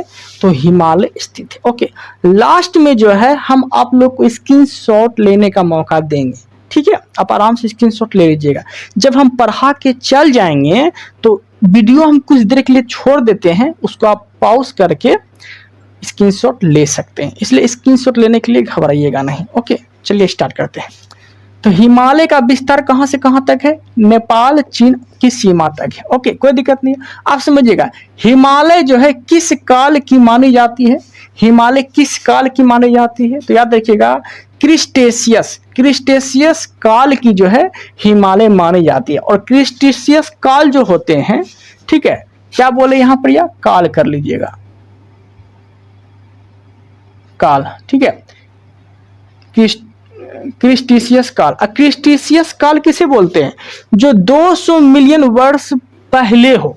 200 मिलियन वर्ष पहले ही हिमालय का विस्तार हो चुका था, मतलब हिमालय का निर्माण हो गया था। ओके, तो हिमालय जो है कब का है? तो हिमालय का काल खंड की बात बोलेंगे तो क्रिस्टेशियस काल इसे कहा जाता है। ये 200 मिलियन वर्ष पूर्व के काल को क्रिस्टेशियस काल कहा जाता है। और हिमालय वहीं के काल को, हिमालय वहीं से है, मतलब वही काल से है, हिमालय है। ओके, कोई दिक्कत नहीं है। आप समझिएगा हिमालय से, मतलब हिमालय से जो उत्पत्ति संबंधित जो सिद्धांत दिए थे वो कौन कौन से वैज्ञानिक दिए थे वो समझिएगा। जैसे कि हिमालय की उत्पत्ति के सिद्धांत के बारे में बोलेंगे तो हिमालय की उत्पत्ति के सिद्धांत है वो 2 प्रकार के, प्रमुख रूप से 2 प्रकार को आपको याद रखना है। जैसे कि पहला है प्लेट विवर्तनिक सिद्धांत और दूसरा है भूसन्नति सिद्धांत। ओके, कोई दिक्कत नहीं है। तो हिमालय का जो सिद्धांत थे वो दो को दिए थे, प्लेट विवर्तनिक और भूसन्नति। प्लेट विवर्तनिक को इंग्लिश में बोलते हैं प्लेट टेक्टोनिक, प्लेट टेक्टोनिक बोलते हैं। अब भूसन्नति को इंग्लिश में क्या बोलते हैं, जियोसाइक्लिन, जियोसाइक्लिन। भूसन्नति को इंग्लिश में जियोसाइक्लिन और प्लेट विवर्तनिक को इंग्लिश में क्या बोलते हैं, प्लेट टेक्टोनिक। ओके, कोई दिक्कत नहीं है, अच्छे समझ में आ रहा होगा आप लोग को। अब देखिएगा, प्लेट विवर्तनीय सिद्धांत कौन दिए थे, तो हैरी हैश दिए थे, हैरी हैश दिए थे, कोई दिक्कत नहीं है। लेकिन प्लेट विवर्तनीय को एक्सप्लेन कौन किया था, समझाया कौन था, बताया कौन था इसके बारे में, तो मॉर्गन नाम के एक वैज्ञानिक थे, वही इसके बारे में अच्छे से बताया था। ठीक है, कोई दिक्कत नहीं है, आप समझिएगा। भूसन्नति सिद्धांत कौन दिए थे, तो कोबर वैज्ञानिक दिए थे। भूसन्नति सिद्धांत कोबर वैज्ञानिक दिए थे, जिसे इंग्लिश में बोलते जियोसाइक्लिन। ओके, कोई दिक्कत नहीं है, अच्छे समझ में आ रहा होगा आप लोग को। अब समझिएगा ध्यान से, हिमालय के विस्तार के बारे में बोलेंगे तो हिमालय का जो विस्तार है ये पश्चिम में अगर बोलेंगे तो पश्चिम में नंगा पर्वत है, और पूरब में बोलेंगे तो नापचा बर्मा पर्वत है। नंगा पर्वत के बारे में बोलेंगे तो कश्मीर वाले क्षेत्र वाले एरिया में होते हैं, पाकिस्तान में चले जाते हैं, लगभग पाकिस्तान वाला एरिया बोल सकते हैं आप। ठीक है, और नामचा बर्मा जो है ये अरुणाचल प्रदेश में। ठीक है, ये जो है नंगा पर्वत देख लीजिएगा, वैसे पाकिस्तान के अधिकृत राज्य या फिर जम्मू कश्मीर के प्रशासनिक, जम्मू कश्मीर के जो है, जम्मू एंड कश्मीर के जो है प्रशासनिक वाले जो राज्य है उसके अंतर्गत हिमालय मतलब नंगा पर्वत आ जाते हैं, मतलब पाकिस्तान वाला, पाकिस्तान के साइड सट जाते हैं नंगा पर्वत, वो चीज आपको याद रखना है। ठीक है, तो देख लीजिएगा एक थोड़ा ये विस्तार, देखिए इसके बारे में हम चर्चा नहीं करते हैं नंगा पर्वत के बारे में, क्यों, ये थोड़ा विवादित बात हो जाता है। अगर हम यहाँ पे पाकिस्तान अगर बोल देंगे तो कुछ लोग कमेंट में आके मुझे बोलने लगेंगे कि पाकिस्तान में नहीं है नंगा पर्वत, जम्मू कश्मीर में है, जम्मू कश्मीर में नहीं है, लाहौर में है, लद्दाख में है, वगैरह वगैरह कुछ से कुछ बोलते रहेंगे। इसलिए इसके बारे में आप लोग कमेंट करके अच्छे से विस्तार से बोल दीजिएगा, इसके ऊपर हम ज्यादा चर्चा नहीं करेंगे। ठीक है, चलिए आगे। पूरब में क्या पड़ता है, तो नामचा बर्मा पर्वत पड़ता है जो कि अरुणाचल प्रदेश में। ओके, कोई दिक्कत नहीं। अब देखिएगा हिमालय का विस्तार के बारे में बोलेंगे तो हिमालय का जो विस्तार है ये पश्चिम से लेके पूरब, पश्चिम से लेके पूरब तक जो है हिमालय का विस्तार है। ठीक है, मतलब नंगा पर्वत से लेके नामचा बर्मा, नंगा पर्वत से लेके नामचा बर्मा तक ये हिमालय का विस्तार है, कोई दिक्कत नहीं है। नंगा पर्वत अगर डिग्री के में पूछ लिया कि कितना डिग्री के बीच स्थित है नंगा पर्वत, तो 35 डिग्री से लेकर 36 डिग्री, 35 डिग्री से लेकर 36 डिग्री, 35 डिग्री से लेकर 36 डिग्री के बीच जो है नंगा पर्वत का विस्तार है, कोई दिक्कत नहीं है। और नामचा बर्मा पर्वत का अगर पूछ लिया तो 29 से 30 डिग्री के बीच स्थित है नामचा बर्मा पर्वत जो कि अरुणाचल प्रदेश में, कोई दिक्कत नहीं है, आप समझिएगा। अब हम क्या जानेंगे, तो कोबर का भूसन्नति सिद्धांत, कोबर का भूसन्नति सिद्धांत ध्यान से समझिएगा। ओके, कोबर का भूसन्नति सिद्धांत, ये जो है कोबर नाम के जो वैज्ञानिक थे जो भूसन्नति सिद्धांत दिए थे ये जर्मनी के थे। कहाँ के थे, ये जर्मनी के थे। ओके, यहाँ फोकस करिएगा, कोबर कहाँ के थे, जर्मनी के थे, और ये भूसन्नति सिद्धांत दिए थे। तो इन्होंने क्या बोला था पता है, इन्होंने क्या बोला था कि इन्होंने भूसन्नति को पर्वतों का पालना कहा था। तो आपसे क्वेश्चन पूछेगा कि भूसन्नति को पर्वतों का पालना किस वैज्ञानिक ने बोला था, तो क्या बोलेंगे, तो कोबर, कोबर नाम के वैज्ञानिक थे वही बोले थे। ओके, कोई दिक्कत नहीं है। बाकी इसके आगे का जो क्लास है वो हम कल के वाले वीडियो में, कल वाले में जानेंगे। ओके, इस वीडियो में इतना ही रखते हैं। ठीक है, चलिए आप लोग जो है कमेंट करके बताइएगा कि आपको क्लास कैसा लगा, और जितने भी लोग नए हैं वो चैनल को सब्सक्राइब जरूर करिएगा ताकि आने वाला वीडियो जो है आप तक पहुंच सके। Okay, thank you, thanks for watching.